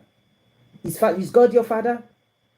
Bring your desires there, bring your needs there, and sit down and see if things, even the spouse, didn't you pray for your spouse? The spouse you are duking with now, how didn't you say, God, please give me a spouse? So if this is the spouse that God gave you, then it means God will give him the capacity to satisfy your desires as men can. But the ones they cannot do, God can do and shift for you. So come back home to the principles. If this is the man God gave you, you have to honor the man, serve him. Not again, wisdom. Not because, oh, somebody is tugging you. There are some things nobody needs to beg you to do as a woman. Spiritual understanding. Because a lot of the impositions from culture, nature, is because they're trying to control women. Spiritual women they don't need to be controlled because they are spiritually wise and intuitive. They already know what to do. And they're going to do it joyfully, happily. Anyway, nobody needs to be twisting your hands on things you need to be doing. Right? The world system is not supposed to be teaching a spiritually intelligent, wise woman. You ought not to be taking instruction from the world. The world should not be your barometer on who you shouldn't take identity from the world system. You shouldn't. Because you're trying to fit into somebody else's game plan. When if you really want to manifest God's glory upon the earth, it's supposed to flow from God through you. That even before people ask for things, you are a generous woman, you are kind to your husband, you pray for him, and you are making it just flows from you naturally. But if we're not being nurtured by God, we're not letting God speak to our hearts, nurture us, satisfy us, we're not happy, you have to be happy first. And out of that, and this thing I'm sharing, if a woman does not get her heart calm, at peace, she's constantly one thing that happens is that the way the woman vibrates, the entire home will vibrate with the woman. You understand? How a woman's energetic disposition is how the home is. That's why it is extremely important for a woman to calm, for her needs and desires to be met, and for her to feel satisfied. Because once a woman shifts into that calm space, everything around her, right, because of her energetic orbit, everything will shift with her. But when a woman is taken off, then she's trying to anchor. And even part of what happens is that many times the woman also owes emotional anchor for the man. But so when the woman is taking off script, unknowingly too, the man can be shifted. And so that's why men ought to be praying for the peace of their woman, because therein also lies your own peace. A dysregulated woman will not find, there are many things that will be happening. She'll be everywhere. And so part of what I teach is women, learn how to regulate yourself. And then there are certain times when you have to master yourself. There are certain times too, if you understand your rhythms of life, you're supposed to also educate people. Like, don't come for me now. If you sow this, I'll give it to you 10 times. Chill, back off. It's part of working with one another. That's why I said many men were not prepared or trained on how a fully mature woman behaves. They were taught how to tame and make a young girl not grow. Huh? That's why I said it's wickedness. Because they make when they manhandle a young woman and she becomes emotional and she becomes unhappy, she's not able to grow into the full capacity. She's not able to be free. That's why in my school, even in wealth creation, freedom, healing, power is required for you to build wealth. Emotional freedom, you heal your past, right? And you gain your spiritual power back for you to build wealth. So even financial state of a woman is also impacted to spiritual. How healed are you? How free do you, right? Because can you move freely? If you cannot move, listen, if anybody cannot move freely, where God puts them, is it in the world you'll be able to move freely? There's a lot of work. But then there's also stages of life, right? There are stages of life where it's a balancing act. Okay.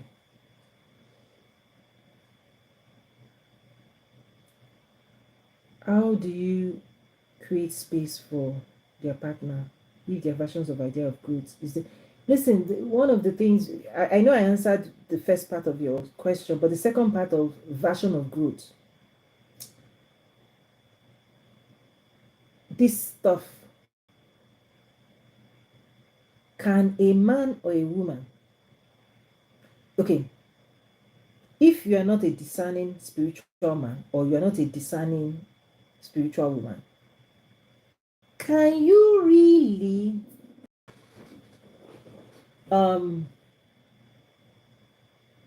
imagine what God wants to do in your spouse's life? That's why I said at the beginning, a man doesn't own a woman doesn't own a man. God owns, creates, endows, gifts you to each other. The moment people go off script on this rule, spiritual rule, many things, for example, can a man get into the place of God and start dictating who a woman would be? That's pure wickedness. I don't want, there's some words I don't want to use. I'm just putting it under one bucket. You get in the way of God. You see, Pharaoh, children of Israel went to Israel. God said, take care of my people. They went there for food. You see, when the next Pharaoh came, he thought he was smart. He converted the people he was supposed to care for, he converted them into slaves. When God wrestles for his people back, a man, don't be that person blocking the glory of the person, of the soul God put under your care. Make sure you are a man that whatever God hands you, it blossoms, it prospers, because that's how your life will go. Spiritual intelligence. A man that makes the woman prosper, a woman that makes a man prosper, their life will prosper. Because whoever is found faithful in little, God will promote you. If you cannot take care of one woman, if you cannot take care of your spouse, is it out there that God will promote you to be taking care of other souls in the world, in the church or in the system? No.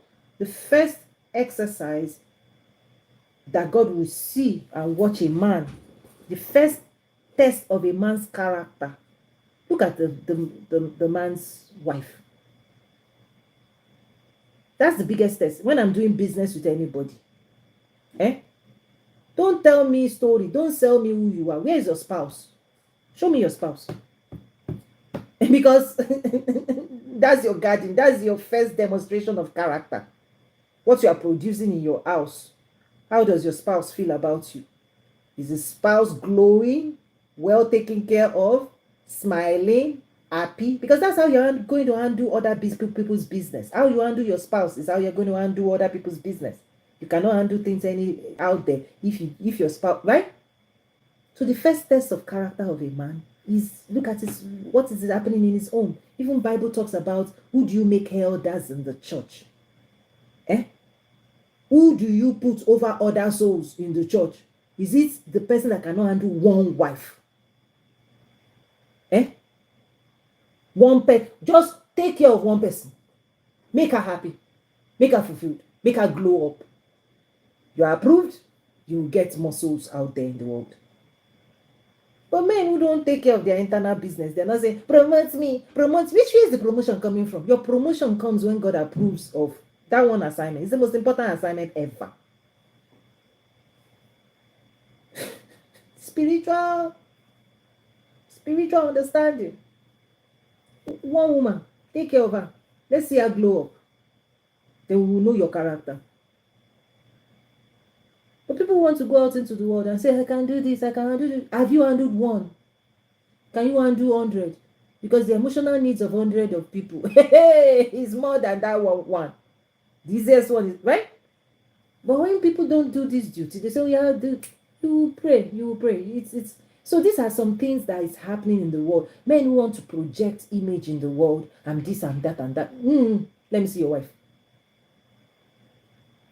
That's it. Let me see your wife. Because that's your character. I will see it. I will see your character. How men are treating. I will see your character. And so when we understand that duty, nobody needs to be playing. This is how we're supposed to train men. If God helps you take care of that woman, you know what will happen. You will be built to take care of other businesses else in the world. Because that woman will train you. You too, right? Because many people come out of family of origin, they go into marriage and they think, I'm this, I'm that. Hey, you are in training school, part 2. Family of origin, part 1. Continue training, part 2. The world out there, part 3. Once your spouse starts sharpening you, giving you feedback, this is how I'm experiencing you, your energy, your this, and you refuse to be adjusting how you show up in your marriage. When you go into the world will now tell you the same story. It's your place, it's a mirror. Your spouse is a mirror to give you feedback of how they're experiencing you. And so our constant attempt to be better, not just for your spouse, just even for yourself. Don't you want to be better? For God, even do it for God. Take feedback. Continue to improve. Continue to adjust. Don't even do. One of the things I realized, even at the highest level, is like a lot of these things is not even about your spouse. It's so that you can be more useful in the hand of God. I'm telling you. You may think your spouse, when your spouse is saying this, start taking it and say thank you. That's another area I need to take to God to fix. Because the more you now grow inside the marriage, the more useful you are. Why am I teaching this today? After being panel beaten, sharpened, filed. I'm sharp. I'm sharp, guys. I'm about to be sharp. Oh, I'm precise. I'm direct. Have been panel beaten. Have been filed. I'm sharp. I've been sharpened. That's what marriage will sharpen you. You will be sharpened. And so see it as God is saying, grow. You can. There's more inside you. Get better. Don't settle for nonsense. Not even more. Go. Just keep growing. Keep going. Come back and grow. Come back and grow. Come back and grow. However, if you start seeing all of those things as, well, he's not nice to me, he's talking this and that. Yeah, even if he talks as you, learn how to give your own in a nicer way. Right? You try this. Try that. Try this. Don't give up though. This is one of the things. Don't give up. Because many people back out and say, don't fold your hands. Because if you do, it's your own life. Do you understand? When you give up on trying to improve yourself and improve your marriage and improve your communication skills and improve yourself in your contribution, if you give up, nothing improves. That's being stuck. So keep trying. Keep speaking. Keep engaging. Keep telling your truth. Keep listening. Listen, yesterday is gone. Lord, forgive our errors of the past. Keep forgiving yourself. Keep forgiving them. Keep forgiving you. Keep repenting. Repent and repent. Oh, I'm sorry. 10,000 times. How many times should you forgive? Jesus said it 70 times 7. Have you used 70 times 7 of your spiritual, right? Keep trying, keep believing, keep trusting, keep investing, because keep showing up, keep believing, keep believing. Don't let the enemy tell you a story that, well, no, don't give up. You are growing, they are growing. Keep growing and support their growth. Make room for them to grow. Make room for yourself to grow. Start in the place of prayer. Because if you just get stuck with a third dimension, you know, don't, that's where that space is not the voice of truth. Because the future speaks of greater for you, for them, and you need to produce it by growing to your higher level. So thank you so much. Okay, that's it. Miss Chisholm, we tried to bring you up the other time. Let me see one more time. Who else? Let me bring everybody up if you want to speak. Sometimes I'm waiting. Okay, who wants to speak? Who wants to speak? So this is the wrap up.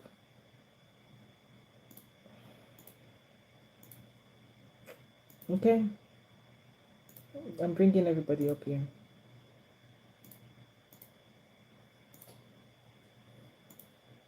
Okay.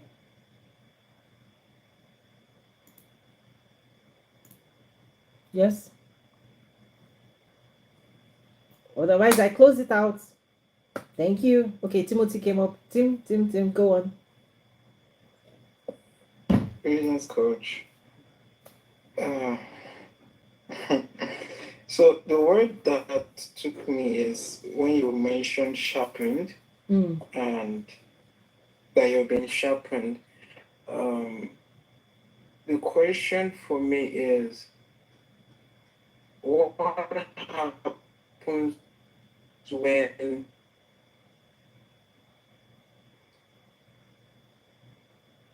Timothy, keep talk. What happened to your connection? how does one diffuse tension? Okay, we lost. There was a moment there. The connection. Can you try again, please? You said what happened When a person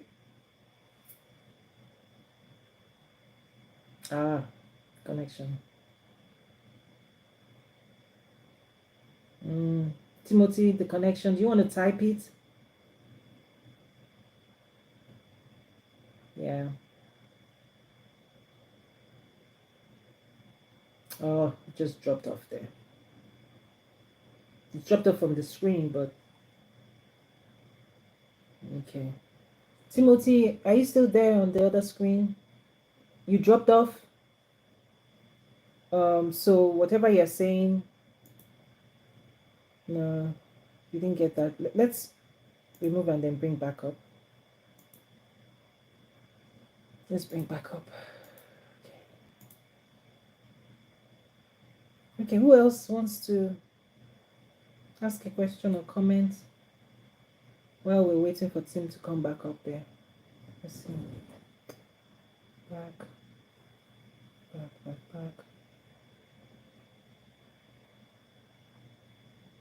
Okay.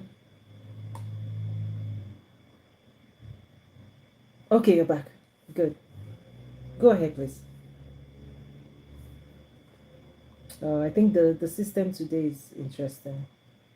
I can now see you here, but not there again. What's going on?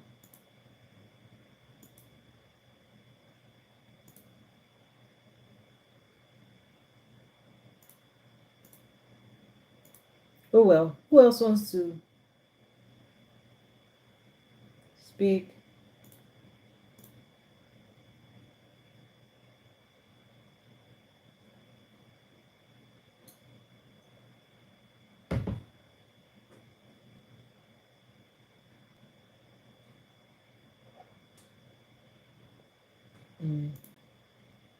How can both parties be patient with each other when they are being sharpened? Oh, guys, you see, the work you will do on yourself, nobody can do it for you. You see, that's why I said when you go from family of origin into marriage, if you stop there, your unfinished business, you're still leaving it hanging, because your spouse will have to engage with you, not just the finished side of you, But the other side that is insecure, the inner child, the immature side, emotional side, is that women, we need the skill to handle the other side of the man.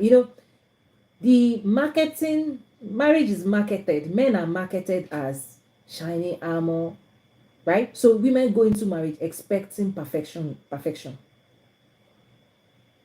right? What we ought to be doing is telling ourselves the truth, that actually women need to learn how to handle the ego of their man.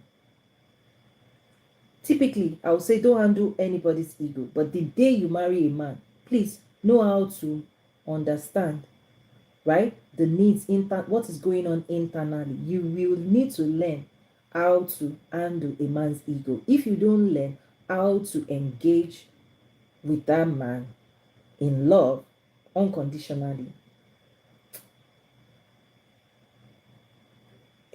you'll be seen as a threat and a man will fight you.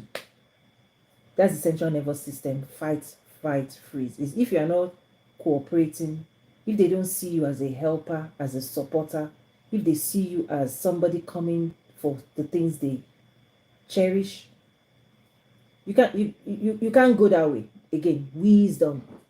Please, guys, remember what I'm talking about here is wisdom, not what, right? The third dimension will sell you, oh, a man is this, a man. They put men to such, they say, look at them like this. But when you now marry, you see them as they are. Disappointment for many women. I'm saying wisdom is that the God side of them that is formed, honor, the side of them in every man is a young inner child that still needs nurturing, a mom. I'm trying to be careful how I say these words, because again, it's wisdom. Wisdom is what we are seeking from God. Is that when women are not built or trained to expect the tantrums, because women have their own tantrums. You have your girl. If a man is not trained to handle the young girl in you that is fine, right? Men are told she will serve you, she will do this, but they didn't tell you the other side of her. Women are told, oh, is this, oh, is that, oh, is that, but the world did not tell you the other side, how to nurture a man. So everybody's like, I only want to engage with this side. But no, what of the other side? So again, wisdom will help us see each other as a whole system. And that system is the unfinished business of the past. The unfinished business of the past, they show up in marriage. The pattern of thinking, pattern of behavior, what they've been programmed with, what they've not been programmed with, it shows up. And so, what do you do with that? That's unconditional love. That's the highest form of marriage. Most marriages go this way. The ones that last are the ones that in the middle, they learn how to let a man be and let a woman be. They will seize control. That's where peace comes in. But as long as people are like, how many years in? I want this, I want that. When you are tired, you see, there's a place you get to in life, you are tired of fighting. You are tired of what's not working. Okay, I see the warning of time. In 4 minutes time, it's my refresh. Okay, so I'm talking about maturity, wisdom. When you are grown, you get to a stage, men, that's when they get into that gentle mode. After they have, you get to a place of success in life. You're like, I'm not fighting again. What do you want? Take it. You want that? Take it. You want that? Take it. A man will not have the strength to be continuing to do. Why? It's young men halfway life that still has that energy to be duking it at home. That's not wise. When wisdom kicks in at a certain age, you'll be saying, yes, man, whatever you want there. You want more? Take it. Because your peace. When your peace is your priority. When peace is your priority, It's a different game you'll be playing in life. It's not to be right. It's not to be this. It's just to find peace. But most people are still. I'm like, give you a couple of years. Men go through the cycle of life. They will be tired. Because if you say A, that's why I say you can be trained to handle young girls. By a certain time, men will wise up that for every A you say, you will hear A, B, C, D, E, F, G. Women can sprinkle A to Z in like him. You say B, B for Paul. That's where men will go. The speed at which women are wired to process information with their energetic vibration, a man cannot move at the same speed emotionally. It's just a wiring. It's just a wiring is that the processing, how a woman processes information, how she interprets information, how she captures information, how she arrives at a conclusion is running so fast. She talks so fast. Is this what you mean? Is that what you mean? The man will be like, let me finish. The woman is like finishing the statement. The man will be like, I think the best thing is just to be to be nodding my head. Like, keep going. Make yourself happy. I understand. I'm not going to interrupt you. Because for every A I say, you're saying, a woman is like, that's why I say, young girl can, one of the things is that they suppress women and they assume a woman is weak. Let her express herself. Let her grow, invest in herself to a level where she's ready to talk. You will hear words. So that's why they cap women so young and they mute them. But I'm telling you, women, when you invest in yourself, if you don't invest in yourself, you're on your own. Do you understand? You don't work on yourself, you don't grow yourself. They will keep kicking ball. Life will kick you. Bang, you'll just be bouncing here and there. Why? Because you can't stand on the truth of God's word about your life. But if a woman invests in herself, learn how to articulate herself, learn how to heal emotionally. When a woman rises up, the God in her, what are you saying? A woman will talk for you. She was born to talk. She was born to express herself.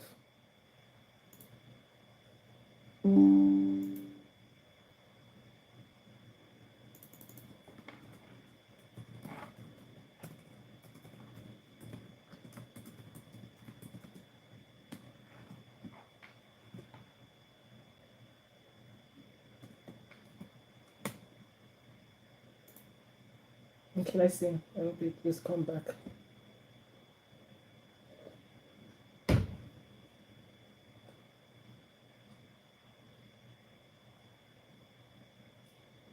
The systems.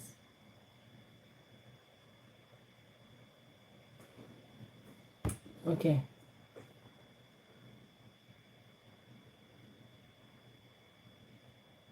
Okay, I'm reading some things out there. So, Miss Beverly, I want to quickly wrap up. But what I'm saying is, that we are here to express ourselves. Women are here to express themselves, right? However, before women learn how to express themselves, if they were muted, then and they go into a relationship with that version, if the woman grows to a level where she can then express herself, the world will listen. Will have to listen to a woman. Unfortunately, not many young girls were raised to be self-expressive because a woman talks. Why? The internal movement of her energy, it flows with speed. Do you understand? And so people who don't learn how to speak and communicate as a woman, if they are suppressed, they are in pain internally. So if you help a woman heal, if a woman heals her inner reality, the natural thing she'll be doing is expressing, and she will talk faster and more than a man. That's how she was built. There's nothing wrong with it. Women are built to express themselves, and they do it with such speed such clarity, such focus, if they invest in themselves, though. So part of the issue is women who do not heal, women who do not do inner work, they are stuck in an emotional space that they cannot bring out to the world. And that's their place of, that's it. Like that's all the world will experience of such women. You see? You can't help a woman that doesn't want to heal herself. You can't help her. Because all the things going on inside her, it has to come out. She has to learn how to process her own thoughts, her own emotions. And so, women need healing more because they are carrying more energetic currency. The life force that is flowing inside a woman is mega.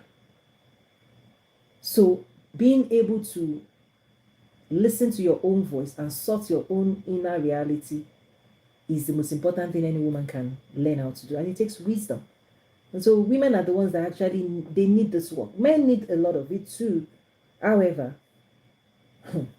women need to learn how to handle their own inner reality because it's a lot. Women are carrying a lot of responsibility energetically.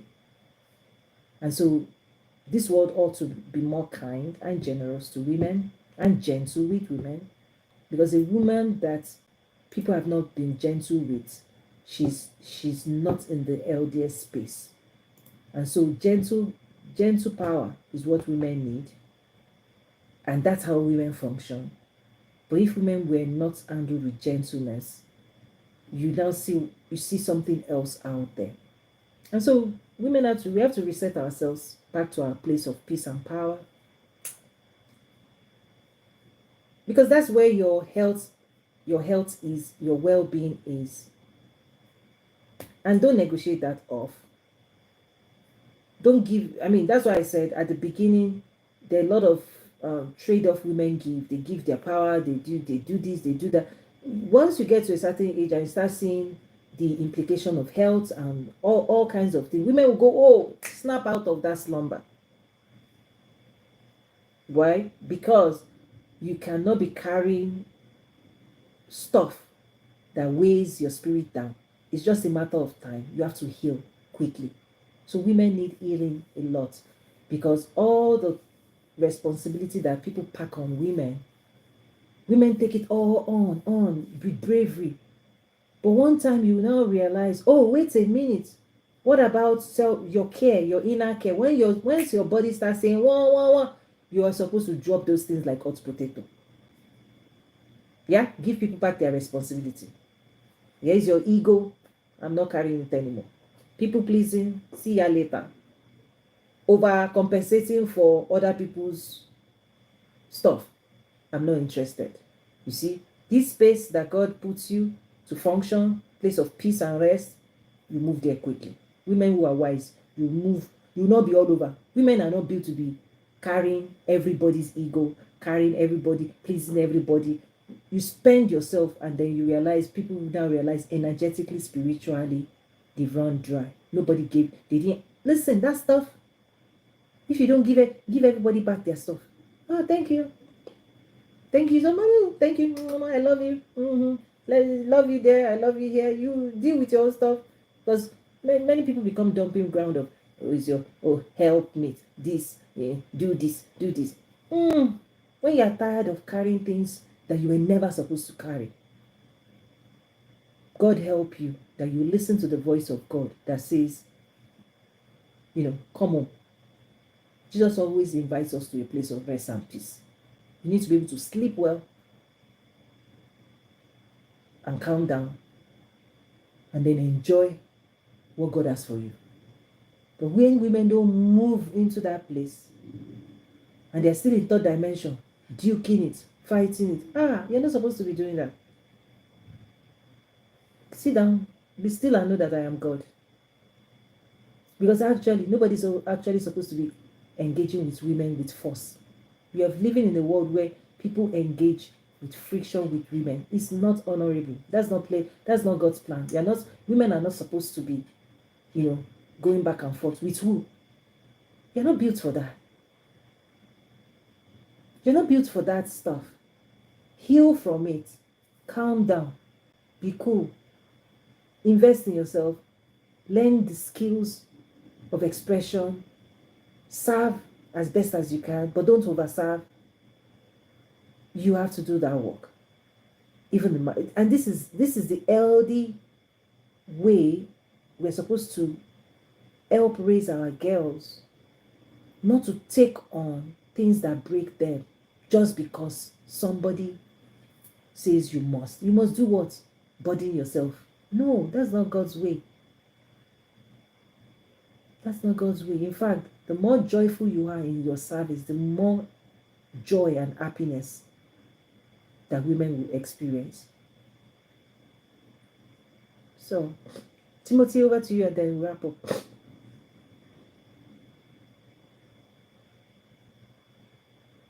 Yes?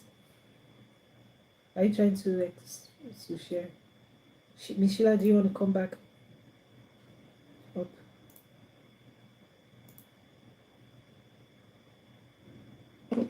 Wait. Hello? Yes, go on. Okay, so let me just ask a question. What does the ego of a woman look like, and how would you encourage or suggest how to handle that? I don't know why the question just came to my mind just now, but I said let me ask you. Yeah, so the reality is that most women, until they become a mother hen, you see, the ego of a woman looks like protecting what she cares about, but it's more of a nurturing the hen. Okay, she protects her turf. So what is she protecting? Her home. Yeah, you see the lioness, she can sit down. The male lion can be doing can be roaring. That's fine, go and roar what you want. But the lioness does not leave a position of protection, because while men are out there doing whatever they want to do, if the enemy shifts a woman, that's it. What she's supposed to protect is exposed. So the ego of a woman is actually to stay where God wants us to stay, not to be found running all over the place. But today, what do you find that women are doing? Right? They are called into the third dimension more and more and more. Run faster, run. Listen, there are many things I can do. The work, listen, my influence goes global. I can be flying every day of the week if that is what I want to do. But again, we are seeking wisdom. Wisdom. Just because you can do it doesn't mean it is wise to do it. There's some ways you will rearrange your life out of wisdom, not just because you want to be competing here and there. Listen, if I want to be on all kinds of stages, all everywhere, I have access to world leaders. Come to DC, they always invite me. Come to this country, come to this country. I'm like, listen, you come to me. I will do events. You come, you will fly yourself to me. It's a different strategy.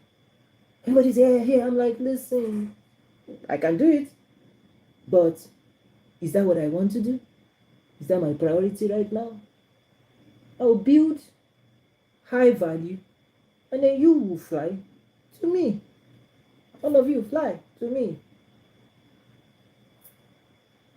But you have to build high value to command such impact, where ambassadors are flying to you, global leaders are flying to you. But that's what I've built.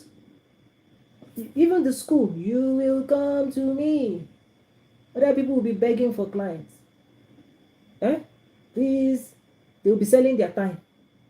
I'm like, I look at what other people are doing. Is it sustainable? Me chase you? No, sir, no, ma.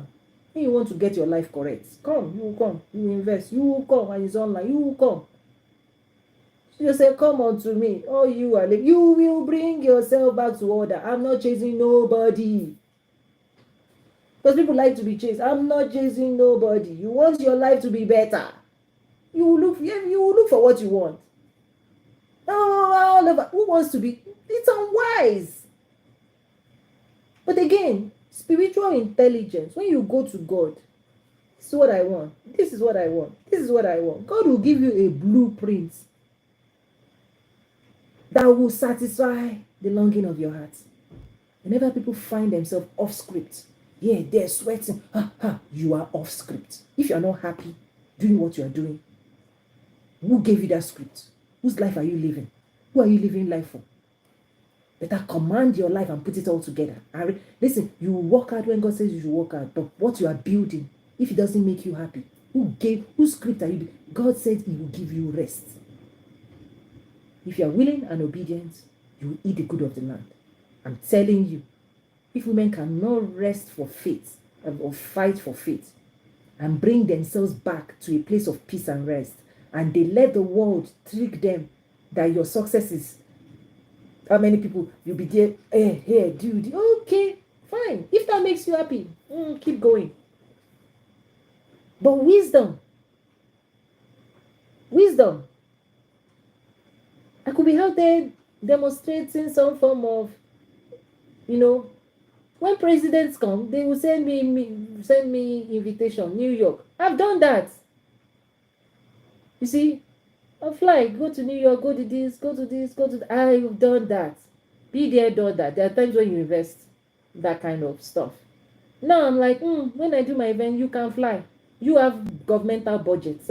You're funded by your national oil budget. You can be flying. You are being paid to be flying. I will connect you to investors. So I've had to re-engineer many because I realized, people like talking. Come, don't come. I'm like, listen. No. We'll build solid, right? So the ego of a woman means a wisdom would mean she's protecting her values. So find a woman's value system. And if that value system is corrupted, which looks like she puts all her value in shoe, handbag, makeup, physical, but she doesn't read the books, she doesn't pray, she doesn't do inner healing, inner work. You're going to see a lot of women out there, they give all of their time to physical form. I have makeup lines, meaning I am even a producer of skincare makeup. Do you understand? What she will produce, if she doesn't invest in herself, she'll be a consumer, not a producer. So a lot of times, consumerism has shifted women's value system towards outward appearance. But if you go back to Bible, the ornaments of a gentle spirit, God values it beyond anything. So if Christian women keep spending all their money on materialistic things, listen, I love nice. I've always told you guys, listen, if I bring my bags, let me even I just talking about, you see, I do match design. Listen, one of my cutest, I love nice things, I love it, I enjoy it. Oh, look at my hair. Oh, let me even say a joke. I'm chilling now, I'm just joking.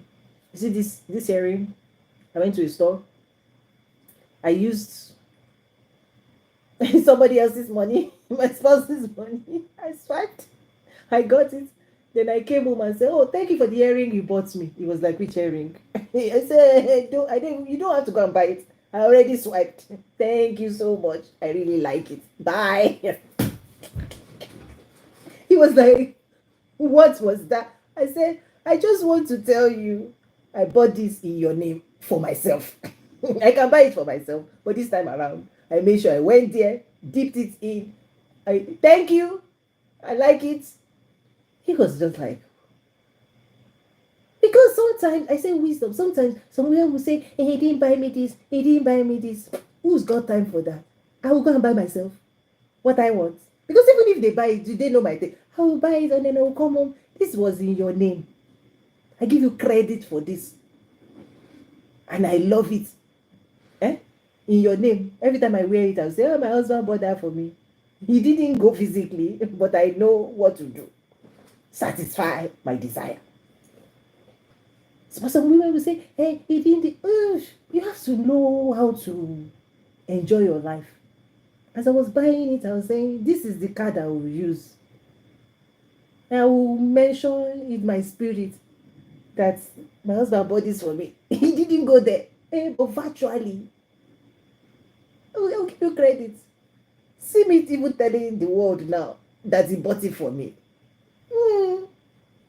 I'm happy. I'm happy with the choice. I'm telling you, you have to have wisdom to only. But some people will be like, why didn't you buy? Why didn't you should have bought me this? But I can buy myself stuff. Wire the money. I'll put it in your name. Even though I can buy it for myself, no, I'll give you credit. So every time I see it, in fact, which even this year birthday, it's the same thing. I will buy my own birthday gift, just finger card. I know what I want. He was in the car sitting. I went in, came out, and I said, thank you. Thank you for my birthday gift. I know what I want. I can buy it for myself, but listen, I will attach your name and say credit so that people don't go depleting themselves, waiting for something to happen in their own mirror. They make, oh, it didn't happen, so you are unhappy. No, make it happen for yourself and be happy with and be satisfied. So there's no conversation that this person didn't buy. No, he bought this bag, special bag. And then when I carry the bag, I carry it specially because, listen, my husband bought me this bag. He bought me this bag. He bought me this bag. I have other bags, I have other things. But this one, there's a story to it. And then other times, all of them can go and buy me this. But the reality is, I have a taste. I have a taste. I don't want somebody to buy me something. I'm like, I have a very high taste. So I would rather go and buy it in your name and be looking at that bag and say, thank you so much. Mwah. Wisdom. That's what I'm saying, wisdom. So a woman's value system, that's what will determine what she's protecting, what she's investing in. And so if a woman only is trained to look good, smell good, nothing wrong with that, trust me. But if that is all she's doing, she's not praying. She's not healing her soul. She's not reading any book. That's why all of these things are happening to women. You look good, and people see your appearance, they attach themselves to you, they suck you dry. But you didn't pray for your own desires. You didn't heal your heart. You're carrying somebody else's ego. You're making other people happy. And you're not really getting smart on how to navigate life, reading books and investing in yourself. Then, good luck with that. So that's what's going on. You can't eat your cake and have it. You cannot not invest in yourself and expect the world to treat you better.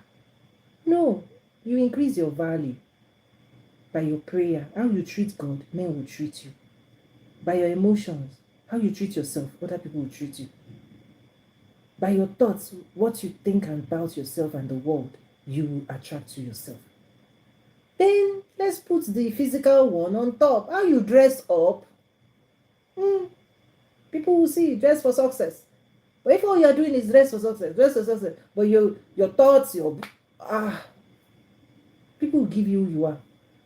So that's where this thing is for women, is that when people are not enlightening people to women, or let me just say, when women don't know, or they are not figuring out that they need to grow themselves and invest in themselves.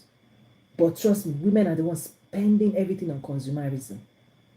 $5,000. Oh, the handbag. That handbag, did you really heal your issues? Is it making you feel better? So that's where you say, women, invest in yourself, join the school, join the academy, download this, heal your past, do this, get money, Women do this. Women need to understand that this is the most valuable side of your life, your inner realities. You're supposed to give everything to it. Because men are doing that for themselves and they're advancing. And so on one hand, a woman will be complaining. She's complaining. but she's not investing. Then you carry your stuff and go now. Do you understand? That's the thing with I'm just being very direct. It doesn't add up. Oh, pray for me. Have you prayed for yourself?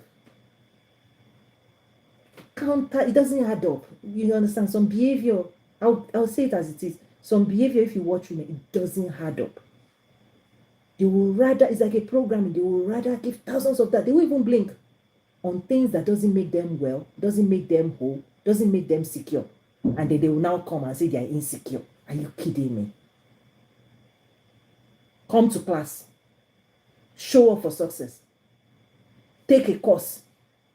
Come to my school. Come and heal yourself. On one hand, they need healing. On the other hand, they're saying healing is expensive. Don't worry. What is really expensive is your peace. If you're really ready to trade off with your peace, then you live the life you're ready to tolerate. So that's where I will draw the line with women. Yeah, don't come near me with irresponsible. Like, if you are responsible, if you are ready to be serious, you will invest in what you care about and what you value. That's given. Where your treasure is, that's where your heart is. Women know that. Women spend a lot of money because they value materialistic things, physical things. I'm saying you ought to value your health, wealth, success, relationship more than any shoe or handbag. Misplaced priorities. That's what you're going to find. So, thank you so much. Yeah. Oh, Sheila, go ahead.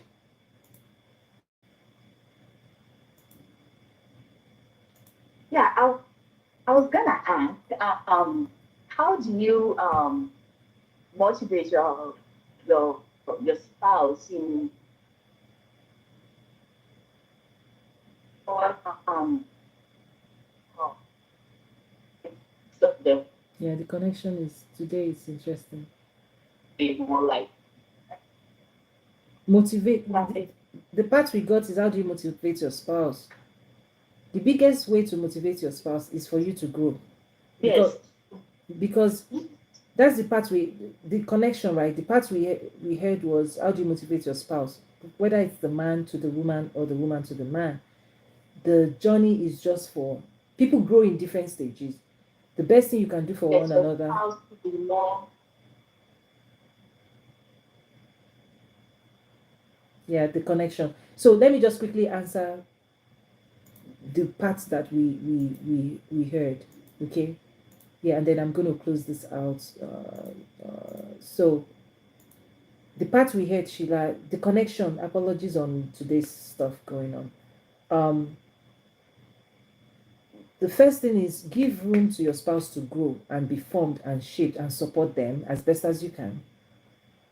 And then you keep growing yourself, because there's something that happens where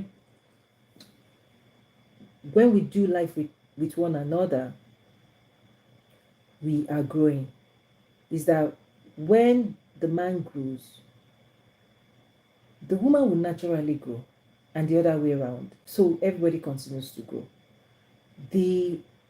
What to watch out for, where I would say I pray that people don't do this, is don't push your spouse to grow. Inspire them to grow by you growing, by you reading books. See, if you're in a house and you surround yourself with books, you buy this, which means your value system as a woman. If your man sees you buying books, doing this, it's just a matter of time. He will respect you. He will honor you. You don't even need anybody's permission to surround yourself with books. The man is watching. You are watching the man. So you don't need to impose anything on anybody. You don't need to challenge anybody to do anything. The only thing is you grow. Listen, that's all you can control, and you become the inspiration. Your children also, you will inspire them. So this is a win-win-win for yourself, for your spouse, is that everybody should just mind their own business and support each other. You see, support as best as you can, and then mind your business. Many people are, that's where I talk about entanglement, is that when people dive into marriage, they get entangled, and then people don't know how to think for themselves anymore. they don't know what they love anymore, their own desires. It's just entanglement. It's not healthy to be entangled. What is healthy is more to listen, to understand the other person, and then to seek to help them as best as you can with your generous heart. But don't take responsibility for whether they are growing or not. Everybody grows at their own pace, whether it's the roses or orchid or what. There are different plants. God made us differently, and our growth cycles is different. It's not for a man to be pushing. No, be an inspiration. Invest in yourself, and everybody around you will be inspired by what you're doing. Right? So I'm not the kind of person that will say, no, leave people. I always say leave people alone. We are complaining too much. In fact, the more we are seeing that other people is not doing, it's actually what you are not doing. Do you understand? We make excuses. It's easier for us to say you are not growing. You are not, no. I don't advise that at all. Leave people alone. Leave them with their peace of mind. But if you want to grow, run your race. And as you're running a race, humans naturally inspire people to join them on that journey. So I prefer inspiration that way. I'm not interested in poking into anybody's stuff. Now I can comment and say, oh, this book you are reading, or wow.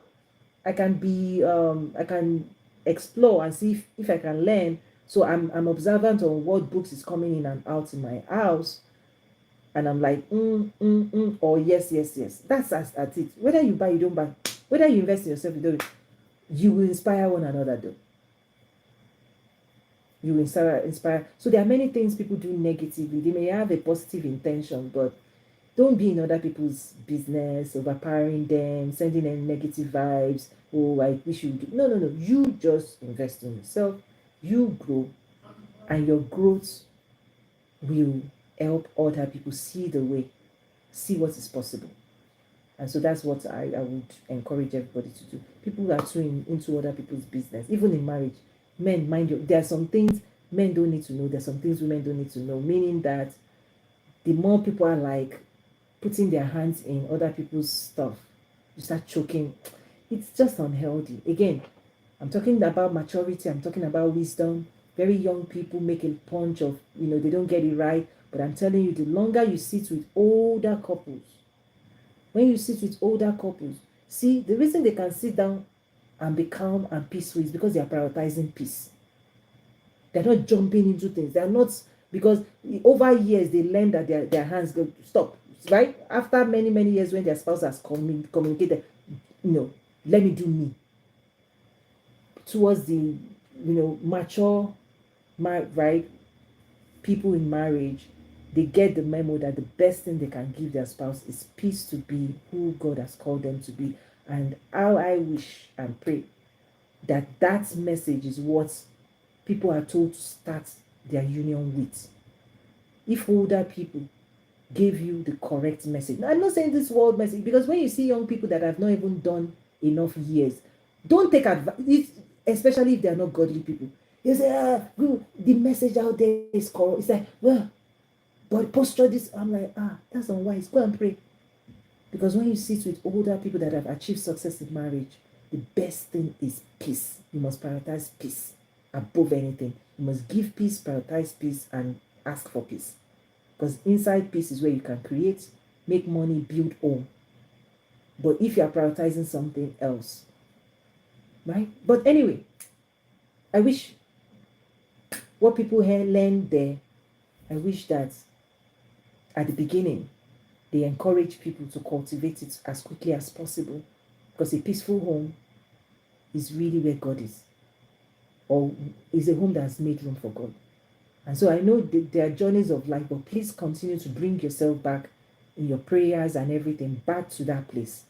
Even if this bring it back to peace, bring it back to peace, bring it, as many times as needed, bring it back to peace. Okay? God bless you. Bye. Thank you guys for joining. Bye.